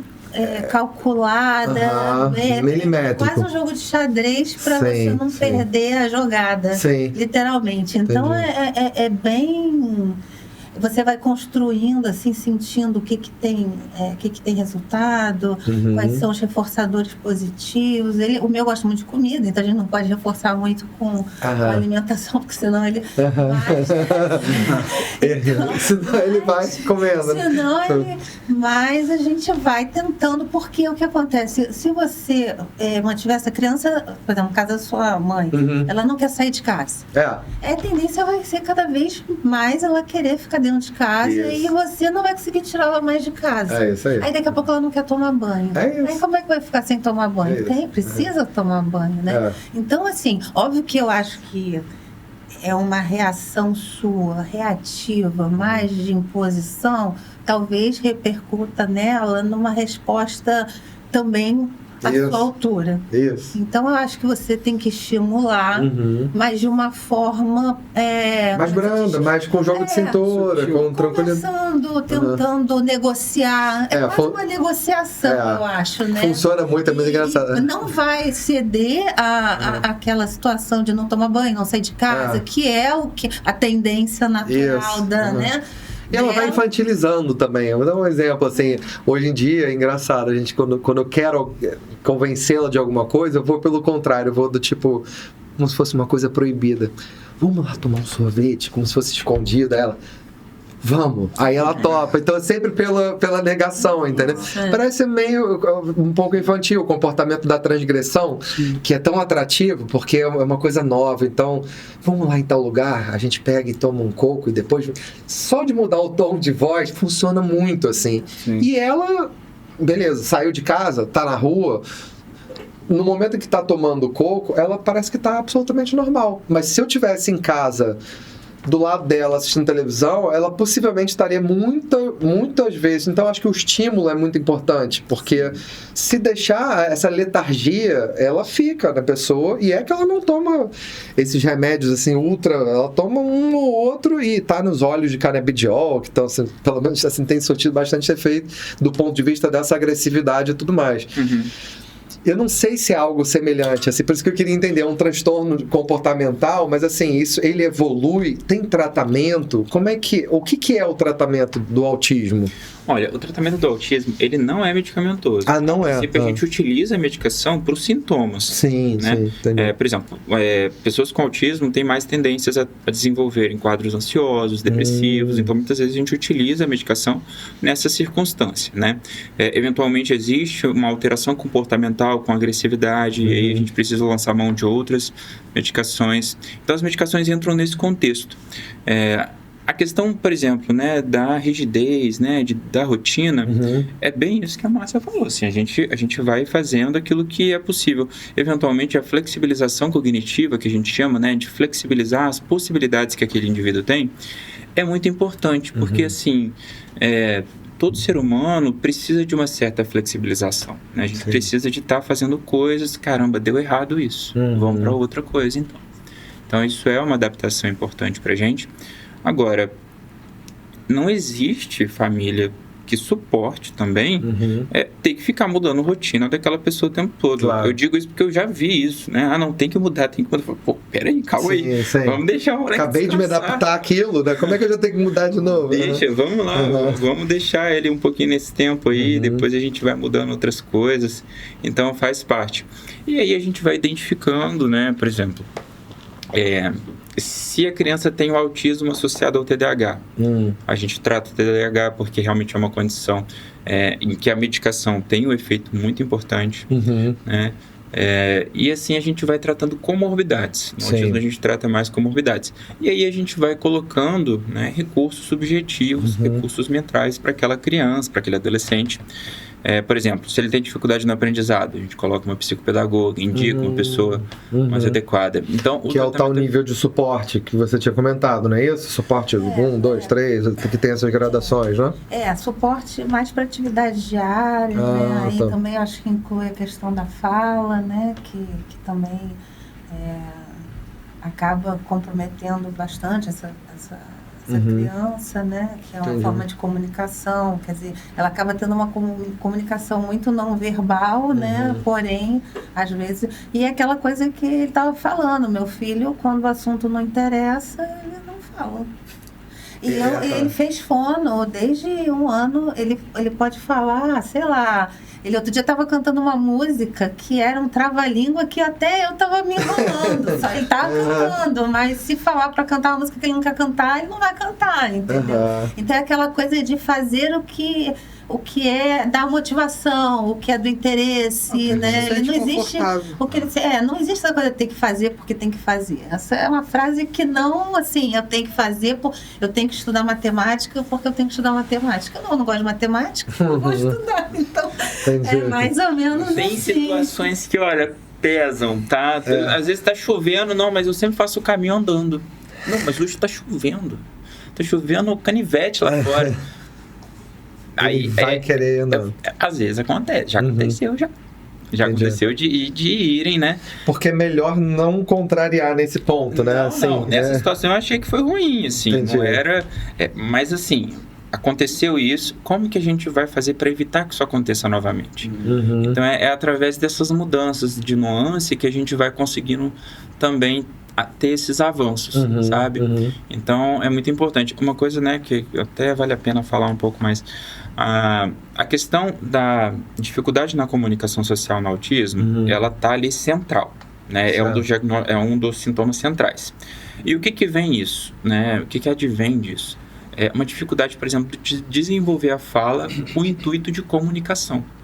Porque eu poderia estar aqui na sua frente falando um discurso aqui em turco, por exemplo, sem que você estivesse se comunicando comigo. Então não é só a questão da fala, existe a fala e a intenção de comunicar uma coisa a outra pessoa. Perfeito. Então, principalmente essa intenção de comunicar é que ela é mais defasada, né? Então, às vezes, tem criancinhas lá no consultório de 3 anos que falam inglês e falam bem, assim, Sim. né?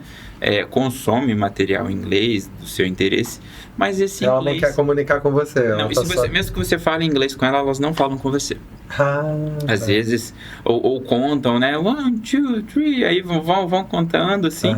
E aí você tenta entrar na contagem também, aí às vezes elas devolvem um número para você, dá até para identificar alguns padrões, assim, quando a gente vê. Eu acho muito curioso isso.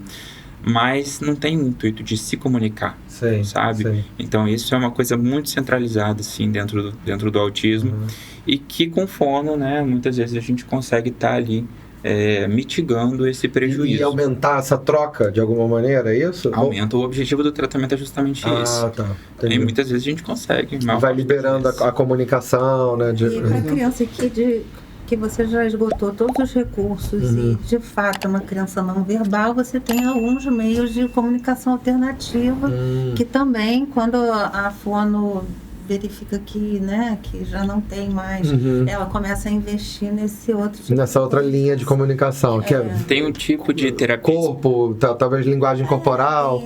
Agora tem vários recursos, né? Agora com essa parte toda da tecnologia, cada vez mais tem aparecido recursos. Essas possibilidades de interação, né? Com a tecnologia. Antes tinham uns cartões, né? Que chamavam de PEX, né? Apex, isso Apex, mesmo. E aí isso, cada vez com a tecnologia, vai se ajustando, aí o que vai surgindo de novo, né? É um tipo de terapia que tinha como objetivo trazer uma certa autonomia para pessoas que têm autismo e que não tinham esse recurso da comunicação, da fala verbal. Né? Então, é um certo tipo de treinamento em que a pessoa ela carregava cartõezinhos assim para dizer daquilo que ela precisava. Por exemplo, preciso de ir ao banheiro, né? Vai comer alguma coisa. Então, falava-se através desse suporte. Cartões, entendi. É um tipo de terapia específica para aqueles que são não verbais, no caso, não conseguem verbalizar.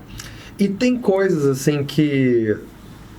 Vamos dizer que... Tem habilidades. Habilidades. De fato, eles têm essas habilidades específicas. Eu já vi casos assim, complementando. Se quiser colocar algum detalhe a mais, mas assim, as habilidades de autismo, assim, que não vou ficar citando o nome de ninguém para não expor ninguém, mas assim, eu já vi casos de pessoas, assim, com um grau de autismo que tem um desenvolvimento de aprendizagem. Por exemplo, essa pessoa que eu tô falando, ela tem uma filha que também tem autismo e ela não tem uma condição financeira muito favorável, mas assim, a menina, pelo fato dela ter o autismo, não sei por que razão como que isso chega até ela, mas a garota simplesmente ela aprendeu a falar inglês escutando música e fala inglês tranquilamente, extremamente fluente, como se tivesse feito 10 anos de curso de inglês.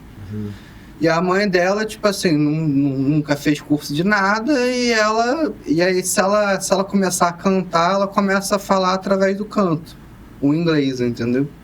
No caso, esse segundo idioma... A mãe também é autista? Só a filha. Filha. Mas a filha, para ela conseguir falar o inglês, ela não é literalmente cantar a música, mas ela fala, a projeção da voz dela é mais articulada pro canto. E aí ela consegue falar qualquer coisa em inglês. Se você passar ali o dia inteiro conversando em inglês, ela fala fluentemente. Mas essa fala dela tem o intuito de comunicar alguma coisa a outra pessoa ou é mais uma coisa internalizada dela? Acho que é internalizado dela. Né? Olha só. É como se ela tivesse aprendido inglês pra ela mesmo, assim, pra dentro do subconsciente dela. Foi o que ele falou da criança que fica falando inglês no consultório, mas na verdade ela não tem comunicação, né? Ela tá só no mundo dela falando. Fala muito bem, né? Mas não tem esse intuito de comunicar com outra pessoa. Sim. Olha, hoje em dia, assim, se fala muito, né, sobre o que a gente tem por altas habilidades. Pessoas que têm o autismo têm uma maior chance, mas hoje em dia se estuda e são condições separadas. Não é, por exemplo, uma pessoa que tem autismo e tem. Na verdade, são coisas que, assim, não estão juntas. O que acontece é que, às vezes, pessoas que têm o autismo têm maior chance de ter essas altas habilidades, né? E é a menor parte, tá? Assim, é a menor parte dessas pessoas. Não é todo mundo que vai ter, por exemplo, uma oportunidade de ter um autismo nível de suporte 1, que tem completa autonomia, tem altas habilidades e vai conseguir, sei lá, ser um expoente em alguma área, tá? Porque os prejuízos que o autismo traz, muitas vezes, são muito grandes, né? É uma coisa que a gente não pode achar que é irrelevante diante de algum talento específico que aquela pessoa tem. Agora, é muito interessante quando se tem, porque a gente pode, diante de uma situação que é muito difícil, muito complexa, um ponto-chave, assim, daquela pessoa, né? Um ponto forte, a gente pode estimular aquilo. Então, eu acho que isso é muito bacana, porque aqui no Brasil a gente tem uma visão assim, muito... aquela pessoa ali, ela vai mal em português e matemática na escola, logo ela faz reforço para português e matemática. E às vezes não se vê que aquela pessoa é extremamente talentosa, assim, artisticamente. Sim. Então, talvez valha a pena fazer o português e matemática? Claro, não é para não fazer isso. Mas estimular mais ainda no ponto de vista artístico, porque aquela pessoa talvez consiga se expressar daquela forma, e aí sim, a gente consegue estar trazendo aquela singularidade daquela pessoa uma coisa mais emergente. Perfeito. Eu penso dessa maneira. Tem algumas crianças, sim, que têm altas habilidades. Agora, não é todo mundo, isso não acontece com todos, né? E nessas situações específicas é interessante que a gente dê uma olhada especial. Então, não é todo mundo que tem Não. É uma pequena... É uma pequena parcela. É uma pequena parcela de uma parcela não tão porque pequena. existe a tripla excepcionalidade, a dupla, né? Às vezes tem as duas, é autista e TDAH, ou é autista e tem, que ele falou, né? Que tem as outras, tem a concomitância de outra... Você acaba tratando também, como sintoma, né? Quer dizer, o déficit de atenção, aí você trata o déficit de atenção para que isso não desenvolva... Isso, né? isso. Só para entenderem também, altas habilidades não é um diagnóstico, não é uma condição médica, digamos assim. Né? O que a gente vê é que muitas... funcionamento, né? Uma forma de funcionamento. Entendi. Por exemplo, São pessoas que funcionam de uma forma diferente. Eu digo isso porque eu fico preocupado, porque já chegou, assim, paciente para mim mês passado, né? Olha, minha filha tem altas habilidades, o que eu faço agora? Caramba, como é que... Aí eu conversei, fui tentar entender, assim, a gente não toma coisa por alto, né? Aí consultei, vi a garota, assim, bem, assim, na vida. Olha, acho que tem que reforçar, então, aquilo que ela é muito boa, né? Então... eu acho assim que o diagnóstico para altas habilidades ele é interessante porque existe uma forma de funcionamento realmente diferente. Eu acho que quando essa pessoa tem o autoconhecimento da condição dela, ela tem a resposta para várias dúvidas, várias questões que ela tinha ao longo da vida e que quando você faz o diagnóstico a coisa se faz sentido, entendeu? Alguns comportamentos, algumas... Ela consegue entender ela por que consegue ela se tem encontrar. aquilo. E aí, às vezes, coisas que eram questionamentos até de por que você age dessa forma em determinadas situações. Por que, sabe, você até se isola em algumas situações porque você não se identifica com aquele grupo, com aquela grande maioria. Então, quando você entende da forma que você funciona, você se aceita, é a coisa da autoaceitação. Sim. E começa, assim, até para uma terapia, já leva para um caminho mais diferenciado, porque fazer uma terapia com um terapeuta genérico e fazer com um cara que já é mais direcionado para essa condição, já tem uma outra pegada, né? Então, eu acho que, assim, essa questão do diagnóstico é importante por conta dessas questões, mas, de certa forma, são pessoas que vão vivendo a sua vida, às vezes com altas habilidades em determinadas áreas, se destacam ali e tudo, mas o importante às vezes, é ter um suporte terapêutico por conta de algumas questões, cada um com as suas dificuldades, que às vezes ajudam a pessoa. Acho que às vezes a pessoa que tem altas habilidades, ela fica um pouco mais ansiosa. Existe uma autocobrança com relação a performance. Existe uma dificuldade, muitas vezes, de estar compartilhando com outros, assim, as próprias experiências. Pode ser. E, na verdade, de estar num grupo, por exemplo. Existem alguns comportamentos, tipo a hiperempatia, um senso de justiça. Isso existe de fato. Isso hoje tem sido falado um pouco mais. Era uma questão que eu nunca ouvido falar na vida, assim. Nunca ninguém tinha levantado essa discussão, mas faz sentido, assim, faz bastante sentido, porque realmente essas pessoas têm esses comportamentos e que às vezes é isso, abrem margem para você ter um certo um pouco mais de ansiedade, algumas até mais depressão, por conta de como é que você vai se relacionar com esse mundo e com essas pessoas que têm uma forma de funcionar diferente, né? Então, a tendência é elas se isolarem, não é isso? Normalmente. Às vezes não se encontram em grupos. Porque às vezes você identificar uma pessoa que pense de uma forma parecida é confortável, claro, né? acalentadora. Porque para não parecer que você está falando uma coisa completamente aleatória e que ninguém está compartilhando, tá na mesma página que você, sim, sabe? Eu acho que quando se fala em grupos, né? Por exemplo, eu soube que agora tem um grupo tem uma colônia de férias na UF para superdotados e para altas habilidades. Isso, de certa forma, a segregação e tudo. A iniciativa muito recente, acho que tem. É bem recente. Tem 1 ano e meio, 2 anos.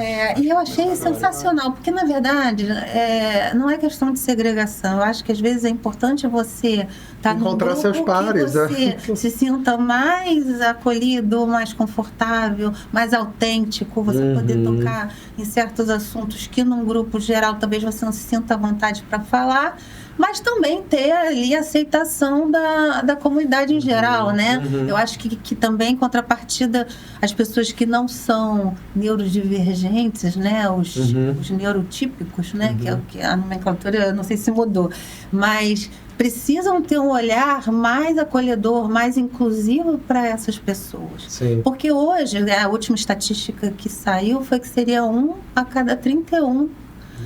Um autista para cada 31. Foi a última que eu até andei pesquisando. Você está bem atualizado, porque até 3 anos atrás era 1 para 36, agora a gente fala de 1 para 30. 31. Isso. E a gente fica pensando, a gente precisa incluir essas pessoas. Claro. Porque é um número, assim, expressivo. Qualquer motivo que seja, é um número que está se tornando cada vez maior. E a gente não pode mais fechar os olhos e fingir que essas pessoas não existem. Entendeu? E para quem é neurotípico, abrir o olhar para aceitar essas pessoas, a entender, a incluir, né? Sim. Eu acho que, assim, para o futuro, o que a gente pode levar como mensagem é que a gente precisa mudar, né? O comportamento com relação a essas pessoas. Claro, né? claro. Então, assim, é importante ter a colônia de férias lá, que o cara vai poder desenhar, vai poder ficar 2 horas falando sobre o mesmo assunto com o cara, mas é importante que ele possa também ir para a população talvez em geral. A colônia cotidiana seja importante também. E poder também ali, né, compartilhar até da diferença que ele tem, porque eu acho que a gente aprende com o diferente. Quando você convive com uma pessoa, por exemplo, na turma do meu filho, muitas mães vieram conversar comigo que o Dudu ensinou muita coisa para os filhos delas, entendeu? Quando você tem um olhar assim positivo sobre aquela situação, você aprende, a criança aprende a lidar com outro que é diferente dela, de repente num grupo, no trabalho, ela consegue se relacionar melhor com uma pessoa. Então isso a gente leva para a vida, essa convivência. E só de entender as diferenças, que no mundo que está tudo meio pasteurizado, a gente está cada vez... Isso que ele falou no início, assim, essas diferenças são fundamentais. E é o que se fala, né, da inteligência emocional. O cara pode ser tecnicamente muito bom, conhecer, saber o último artigo, mas se ele não soubesse relacionar com as pessoas, se ele não soubesse posicionar em determinadas situações, trabalhar em grupo, não tiver empatia, ele não vai ser talvez o assim, que mais se destaque. Às vezes a pessoa não tem o mesmo conhecimento técnico, mas ela tem outras atribuições, né, que ela desenvolve, né, outras competências, né? Sim. que vão torná-la uma pessoa que talvez aquilo aí, a parte técnica, nem seja o mais importante, né? Então, eu acho que é uma discussão, né? Que a gente está preparando essas crianças até para incluir na sociedade, no mercado de trabalho, aceitar a ideia do outro, saber escutar, saber incluir, a parar para pensar naquilo que o cara está falando, mesmo sendo diferente do que a gente acredita, né? O que a gente para pensar, será que é isso mesmo? A gente, né? Acho que isso traz até uma reflexão com relação a isso, né? E assim, pensamentos, assim, ideias que são divergentes da média, né, tendem em alguns momentos da história da humanidade a levar a gente para frente. Sim. Né? Então, são coisas que acontecem de forma pontual, que fazem com que o desenvolvimento da humanidade Ocorra. Tenha algum tipo de inflexão ali. Né? Geralmente são pensamentos que são fora da caixa. Sim. Né? Não são aquelas coisas que a gente faz sempre, todos os dias. É claro que a constância é uma coisa fundamental. Claro. Mas não é disso que a gente está falando aqui nesse momento. Acho que a gente tem que levar em consideração que guinadas acontecem também. Sim. Né? O Arthur tinha feito eu vi em algum momento do seu roteiro, eu achei interessante. Existe um aumento real de diagnósticos ou apenas a maior conscientização atualmente? Quer dizer, eu me pegou um pouco essa pergunta porque eu estou com a sensação de que esses temas estão cada vez mais recorrentes. As pessoas estão falando mais sobre isso. Eu não sei se é porque a minha geração está com filhos pequenos e aí essas demandas estão mais efervescentes na minha realidade, no meu entorno. Mas me parece que não. Eu acho que assim, nas mídias, nas redes sociais, as pessoas estão falando mais sobre esses assuntos. Então, por exemplo, essa proporção que você falou de era 1,36, 1,31, quer dizer, os diagnósticos aumentaram, quer dizer, tá havendo uma progressão de casos, ou é só porque a gente começou a falar mais, a informação chegou com mais frequência e o tema, as pessoas que nem pensavam no comportamento de tal ou tal, estão começando a identificar isso pode ser um transtorno, isso pode ser uma situação XYZ, e aí procuram um especialista e acham um diagnóstico que teria sido tão melhor se fosse mais precoce. Acho que antigamente, né, só complementando, porque acho que antigamente sempre, de novo, aquela questão, sempre teve pessoas assim que eram diferentes, sempre existiu esse negócio, né? Mas naquela época provavelmente não existia tanto estudo quanto tem hoje. E pelo menos assim, quando eu era criança, assim, sempre no núcleo social de criança, sempre tinha um ali que se destacava que era mais diferente. Então provavelmente esse um diferente, vira e mexe, a pessoa colocava na pauta dizendo como sendo o autista, ou até mesmo até o bullying, né? Era muito atroz o nosso comportamento, pelo menos na minha geração. Isso era praticamente assim, o diferente, e a não aceitação do diferente era quase que a regra. Ter sempre numa turma o diferente é o não. Então, o nível de violência que às vezes a coisa... E chega até hoje, né? Imagino que ainda tenha muito isso, mas só da gente poder falar, acho que essa aceitação tende a aumentar. Quanto mais a gente trouxer esse assunto, né? Então, assim, não sei se está aumentando os casos ou se por conta do fluxo de informação ter aumentado, a nossa percepção se alterou também, entendeu? Eu acho que uma coisa não exclui a outra. Eu acho que tem havido, sim, um aumento, mas que também existe um refinamento diagnóstico hoje em dia. Né? Claro. Hoje existem discussões sobre o tema, né? Uma definição de critérios diagnósticos que costumam ter uma rigidez um pouco maior, né? Um pouco não, são mais rígidos hoje em dia. Sim. E acaba com que a gente consiga ter uma possibilidade diagnóstica maior hoje, de tentar identificar o que a gente tem por critério, né? E como que a gente faz o diagnóstico dessa criança. Certo. E aí eu vou colocar 2 pontos aqui que são importantes. Eu acho que hoje em dia a gente não pode falhar num diagnóstico assim, de tendência precoce, assim, até porque a intervenção precoce ela é fundamental. Tem uma criança que chama, não sei se vocês já ouviram falar da história do Victor de Aveyron, que ele é um garoto que foi achado no sul da França, depois da Revolução Francesa, e ele é um garoto que ele viveu 11 anos ali no sul da França, sem ter contato com humano nenhum. Caramba. Isso é de 1700 e pouco, que é da época de Philippe Nel, né, o psiquiatra. Então, E aí depois ele foi dado como um caso perdido, porque ele não desenvolveu fala nem nada. E aí o Itard, que era um psiquiatra na época, ele tentou, né, foi lá, não, vou pegar essa criança, né, e nessa época, após a Revolução Francesa, tinha um lema da França de trazer a educação para todos. E aí ele foi lá e tentou, começou a fazer estímulos, né, e esse garoto, ele conseguiu desenvolver, né, uma certa comunicação, mas ele não conseguiu desenvolver fala, ele não conseguiu grandes marcos do desenvolvimento. O que também, de certa forma, corrobora pra gente o quanto que é importante esse estímulo precoce. É muito fundamental. Sim. Então, realmente, isso é importante. É claro que também a gente tem que ter um pouco de parcimônia, porque hoje em dia eu também vejo o diagnóstico sendo feito assim, de uma forma completamente alucinada. Assim, coisas que chegam crianças, bem, lá na UFRJ mesmo, né, em triagens, primeira consulta, crianças fazendo uso de risperidona em dose altíssima com 2 anos de idade, que tinham o diagnóstico de autismo, e você ia ver, bem, ou não tinham autismo, ou realmente era um autismo, mas a questão não era da risperidona, a questão era outra coisa, né? Ele precisa de um outro tipo de estímulo, era uma outra questão. Então, eu me preocupo com essas duas pontas, assim, sabe? Eu acho que a gente tem que ir refinando mais o diagnóstico, né? E lembrar também que dentro do neurodesenvolvimento é uma das coisas que me atrai também, é que quando a gente vê uma criança com 2 anos de idade, a gente olha, essa criança, ela parece ter um atraso, ela parece que tem realmente alguma questão relacionada a esse desenvolvimento, e que não necessariamente a gente logo de cara vai precisar, por exemplo, de falar, não, ele tem autismo.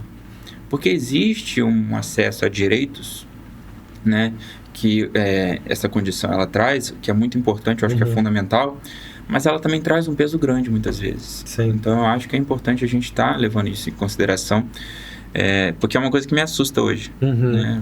Tendo assim situações que são muito, muito cruéis.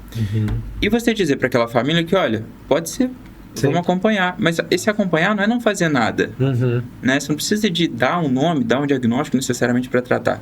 Aquela criança pode estar indo para fono, você pode identificar aquelas necessidades pontuais e estar indicando alguma coisa sem necessariamente, olha, tem isso. Né? E ali depois, né, com 2 anos e meio, 3 anos, também não é para ficar assim, a torta e direito. Mas ali depois de um tempo, falar, olha, de fato, se concretizou aquilo que a gente está pensando ou não é disso que se trata.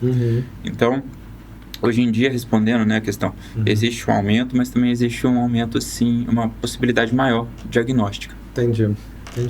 O nível 1, às vezes, podia passar desapercebido, né? Antigamente, que não tinha tanta informação, o diagnóstico não era tão...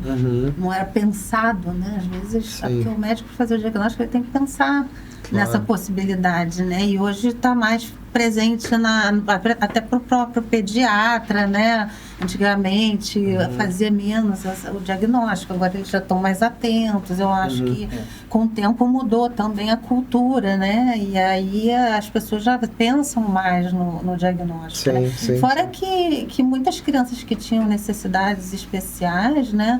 Ficavam dentro de casa, muito restritas, né? Não eram assim... Quantas histórias de pessoas que quase não saíam de casa porque tinham alguma condição, né? Até por falta de estrutura, de tratamento, de uma série de coisas, mas né? Isso é uma questão tão importante, né? Quer dizer, hoje em dia, né? Vamos pensar, uma criança que tem uma dificuldade na comunicação social, se ela não se comunica, como que isso faz? O que acontece? Ela só tende a piorar, só tende a ter uma involução. Por isso que eu intuitivamente meio que mal comparei a um quadro que talvez não tenha nenhuma relação, mas... Do ponto de vista comportamental, o exemplo que eu dei da minha mãe, eu vejo muito isso, porque quanto menos estímulo, parece que o quadro se aprofunda, e quanto mais estímulo, claro, moderando expectativas, trazendo esse jogo de cintura e tudo mais, o nível de consciência que ela chega numa conversa é quase que total, no estágio que ela está, que ainda é algo intermediário e tudo. Se não tiver uma estimulação... Parece que a pessoa vai afundando, entendeu? Até da neuroplasticidade. Óbvio que, dadas as devidas proporções, a neuroplasticidade de uma criança, como ele falou, nos primeiros 6 anos de vida, sei lá, a tua chance de intervenção com resultado é muito maior, né? Obviamente que uma senhora vai ter uma resposta, mas obviamente que sempre tem alguma coisa, né? Então, é óbvio que é uma resposta diferente, mas óbvio que sem estimulação a tendência é realmente ter um resultado pior do que quem é estimulado. Sem dúvida. Né? A neuroplasticidade é a capacidade que a criancinha tem de estar se desenvolvendo, fazendo conexões neurais, né?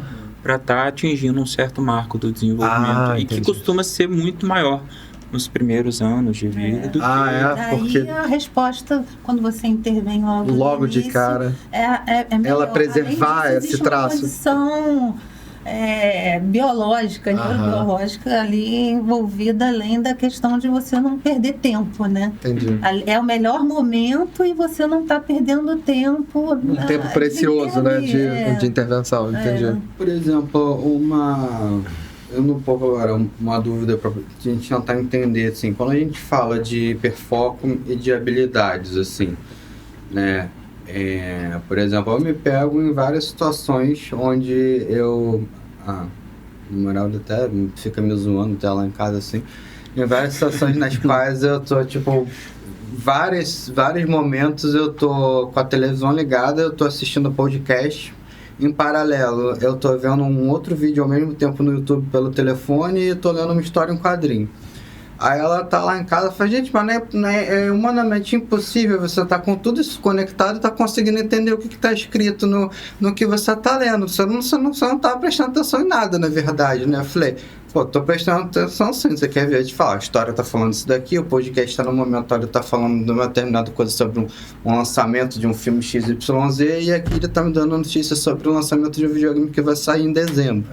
Tipo assim, esses são pontos, isso seria considerado o hiperfoco, no caso, ou seria, se encaixa em que situação, assim? Pergunta difícil, Arthur. Não acho que estaria... Ou não assim, tem nada a ver também? O que me parece é que você tem um padrão, assim, nessa situação específica, né? Um padrão de atenção dirigida para algo, mas que, querendo ou não, você mantém um certo nível de atenção a outros elementos.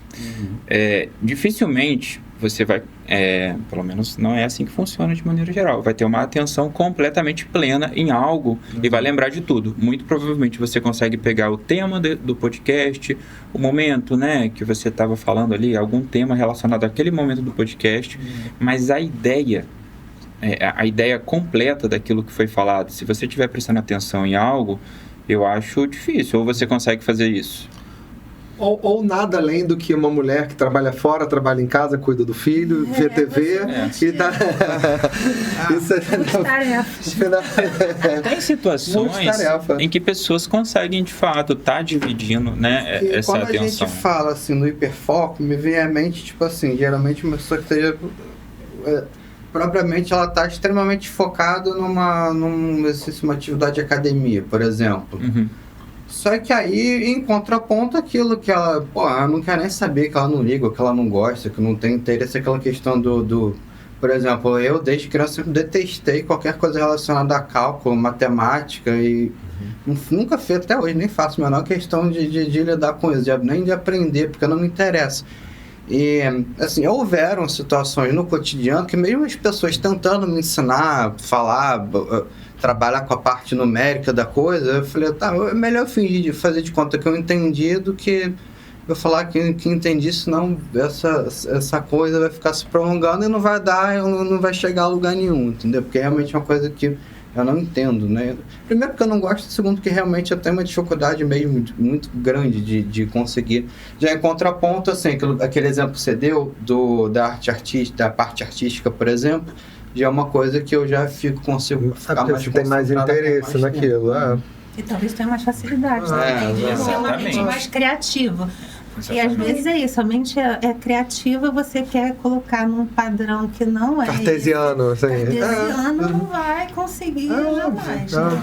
Mas olha, o que ajuda a gente a pensar numa situação como essa, por exemplo, como o hiperfoco, quando a gente tem, eu vou fazer a analogia da lanterna novamente. O foco, ele é quando a gente fecha o eixo central daquela lanterna em alguma coisa específica, algum tema, ou alguma situação. Quando você está lendo, você está fazendo várias coisas, você pode até estar tendo um hiperfoco, mas o hiperfoco naquela leitura, né?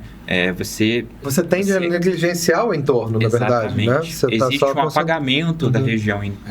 Exatamente ao contrário. Não é bem por aí, pelo que você consegue se antenar em várias coisas, você não está com hiperfoco numa única. Mas lembrando, você está me falando uma coisa, eu estou aqui esboçando. Só para a gente tentar entender. Elucubrando. Por exemplo, essa situação eu falo muito com a Marcinha. Por exemplo, eu vou voltar de novo no exemplo da pedalada lá.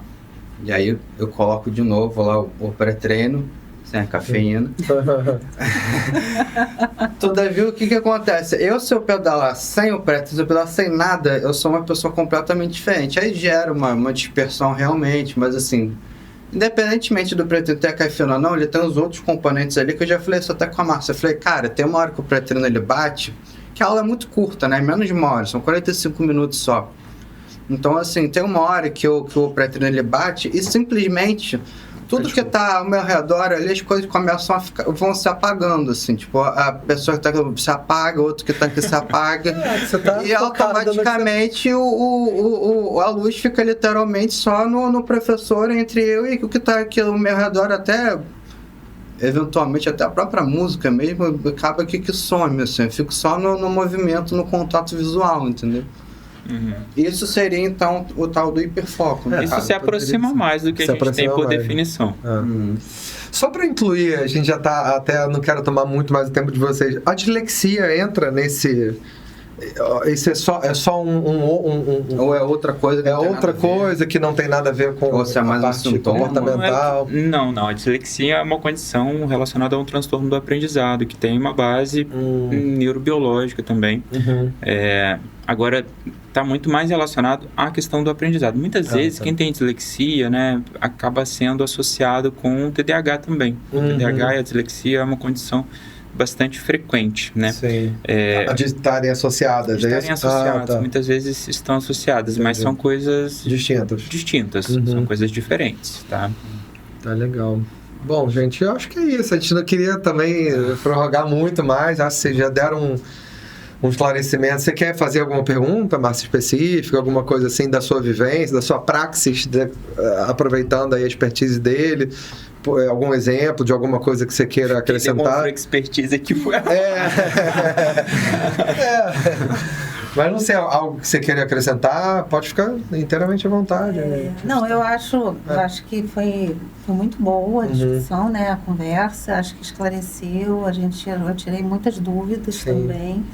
E eu acho que, assim, como meio de comunicação, o mais importante é a gente poder proporcionar acesso à informação a várias pessoas que às vezes não têm esse acesso. Claro. Que aqui eu acho que a gente vai tocar em várias regiões, vai disseminar informação lá no capilar que talvez nunca tivesse ouvido falar, ou que nunca tivesse, que também tenha dúvidas que não conseguem ser esclarecidas. Eu estou vendo duas pessoas com um nível de tranquilidade falando de um assunto que é assim, eu imagino quem esteja passando por essa situação agora, que está assistindo o podcast, está naquele desespero, naquela não sei o que eu faço. Se vocês puderem dar uma mensagem, porque o nível de tranquilidade com que vocês estão abordando a questão é impressionante, assim, vocês têm um domínio e uma calma, e me parece que é dessa maneira que se deve conduzir, por mais que as situações que decorrem de uma pessoa que convive com alguém que tem o autismo ou que tem alguma outra, talvez seja exasperador, né? Em algum momento você não sabe o que fazer, você fica em desespero, você quer o conforto para aquela pessoa, mas você não sabe exatamente como fazer, como se instrumentalizar. Eu acho que a forma como vocês conduziram os assuntos, de alguma maneira, me parece que é intuitivo da forma como eles têm que abordar a questão. E eu não sei, vocês querem comentar alguma coisa, procurem um psiquiatra o mais rápido possível, porque o diagnóstico precoce é muito importante. Eu acho que o caminho é esse, assim, né? Notou uma diferença comportamental? Eu acho que sempre que houver uma suspeição, investiga, né? Procura, né? Claro. Você suspeitou, ficou na dúvida, procura um especialista. Perfeito. É isso, vamos fazer assim, não é? Ou, por enquanto, vamos tratando dessa forma e talvez esse diagnóstico saia ou não em algum momento, porque eu acho que, sim, você ter o diagnóstico é importante, porém importante também é você saber ir tratando e não se agarrar ao nome. Sim. É que não tem que ser taxativo. É quase que um estigma, né? Eu tenho que sair com um diagnóstico dali. Não, você precisa tratar aquela situação e esse diagnóstico vai sair ou não, entendeu? Perfeito. Mas de qualquer maneira você está ganhando tempo, você está tomando o pé da situação, você está respondendo a uma dúvida que você tem, você não está deixando passar uma questão, né? Claro. E aí depois, às vezes, para recuperar o tempo perdido é muito mais complicado. Então, tá na dúvida, procura especialista, corre atrás. Maravilha. Né? Eu acho. E é isso. Uma vez que você tenha um caminho a seguir, que você estava colocando, você está meio perdido, mas você encontrou um caminho, uma luz ali para você seguir, vai em frente, vai fazendo o que tem que ser feito e vai vivendo, vai se organizando, às vezes a gente fica tão na paranoia do diagnóstico e do estresse, daquela que é uma situação diferente, que quando você vai ver, seu filho cresceu, e aí? Né? E vai vivendo ali aquela condição da melhor forma possível, com acompanhamento, vai curtindo o teu filho ali naquela, do jeitinho que ele é, né? Até porque, se me perguntarem, eu não consigo ver o meu filho de uma forma diferente da que ele é. E vai curtindo, vai aproveitando ali no meio de uma situação meio caótica, mas vai, né? Vai tirando. A gente se adapta. Caos. Eu acho que é isso. O caos, uma vez no caos, uma situação assim, né? Você tem que tirar o melhor proveito. Você vai mitigando, né? Atenuando. Como é que eu vou sair dessa situação da melhor forma possível? É isso. Procura o teu caminho. No Alzheimer a gente fala, é um dia após o outro. Um dia após o outro. Se você pensar, porque é uma doença degenerativa, então você entra em pânico. Caramba, daqui a pouco eu não consigo comer, daqui a pouco esquece, daqui a pouco não lembra de mais ninguém. Calma. Aproveita o que você tem hoje. Cada dia é um dia e dessa forma você não se desespera tanto. Você vai se desesperar um pouquinho, mas você vai vendo, é um processo de luto gradativo, mas de alguma maneira é um dia após o outro. Então isso traz um certo conforto, entendeu? Assim. Então eu acho assim, que essa reflexão é muito bacana e serve para muita coisa. Sim, né? Quando a gente pega um problemão e acaba conseguindo dividir ele em várias questões, às vezes uma dificuldade maior, isso passa a ser muito assim, mais factível de estar sendo vivenciado, né? Acho que é difícil assim, falar alguma coisa depois do que você falou, irretocável, né? Eu acho assim que o diagnóstico, ele serve muito mais assim, é claro que ele baliza condutas que a gente vai ter dentro da medicina, mas ele deveria também ser um convite a conhecer o que é aquilo, um convite a conhecer aquela pessoa que tem uma certa condição. Eu acho que o diagnóstico ele tem que balizar o nosso comportamento e as nossas condutas também dessa forma. E eu concordo, assim, plenamente. Se tem dúvida, assim, eu não acho que tem por que não investigar, sabe? Sempre buscando boas referências, pessoas conhecidas. Então, eu acho, assim, que, na dúvida, por que não buscar algum entendimento para se esclarecer? Então, eu acho que eu sempre vou por aí também. Vocês têm rede social que vocês costumam divulgar ou não? Depois a gente pode deixar na descrição do vídeo, qualquer coisa. Pode ser assim? Tem algum perfil de Instagram que vocês queiram divulgar para tratar do assunto? Não? Bem, eu tenho uma clínica que é a Clínica Reaviva. Então, o Instagram Reaviva. @ Clínica Reaviva. Tá, cá pra galera aqui. Fala pro pessoal. Pessoal, eu sou o diretor médico de uma clínica que chama Clínica Reaviva, que é no Leblon, aqui no Rio de Janeiro. E lá nós tratamos, assim, é uma clínica de psiquiatria que a gente atende para o Brasil todo e atendemos presencialmente aqui. Eu sou coordenador do setor de psiquiatria da infância e adolescência, então a gente trabalha de forma multidisciplinar. Então, lá comigo é dentro da infância e adolescência, mas a gente atende adultos também. Então, se vocês precisarem de alguma coisa, estarei disponível lá e meus colegas também. Doutora Márcia, quer falar? As suas redes sociais. Na figura de mãe, né? Para tentar aí esclarecer para as famílias, né? E também divulgar um pouco a minha trajetória e ao longo desses anos. Espero ter ajudado, mas eu não trabalho assim, diretamente com com autistas, né? Mas também estou à disposição, qualquer dúvida. Às vezes é uma coisa até mais relacionada à maternidade, né? Aí a gente pode dar... Acho que a experiência da gente sempre é eu sempre valiosa. baseei na experiência de outras mães também para ter algumas respostas, né? Esse Tem coisas alicerce, que né, a ciência não responde também, né? Que é um pouco Definitivamente não. que é um pouco até da tua experiência como pessoa, né? Claro, Como mãe, claro. como pessoa. Maravilha, gente. Queria então agradecer a presença de vocês. Obrigada. Desculpa alguma coisa, alguma pergunta imprecisa aí. Dar o tchau pra galera ali. Gente, obrigado aí pela audiência de vocês e até a próxima. Fiquem aí com o nosso Artflix, tá bom? Boa noite. Valeu. Até mais. Tchau, tchau.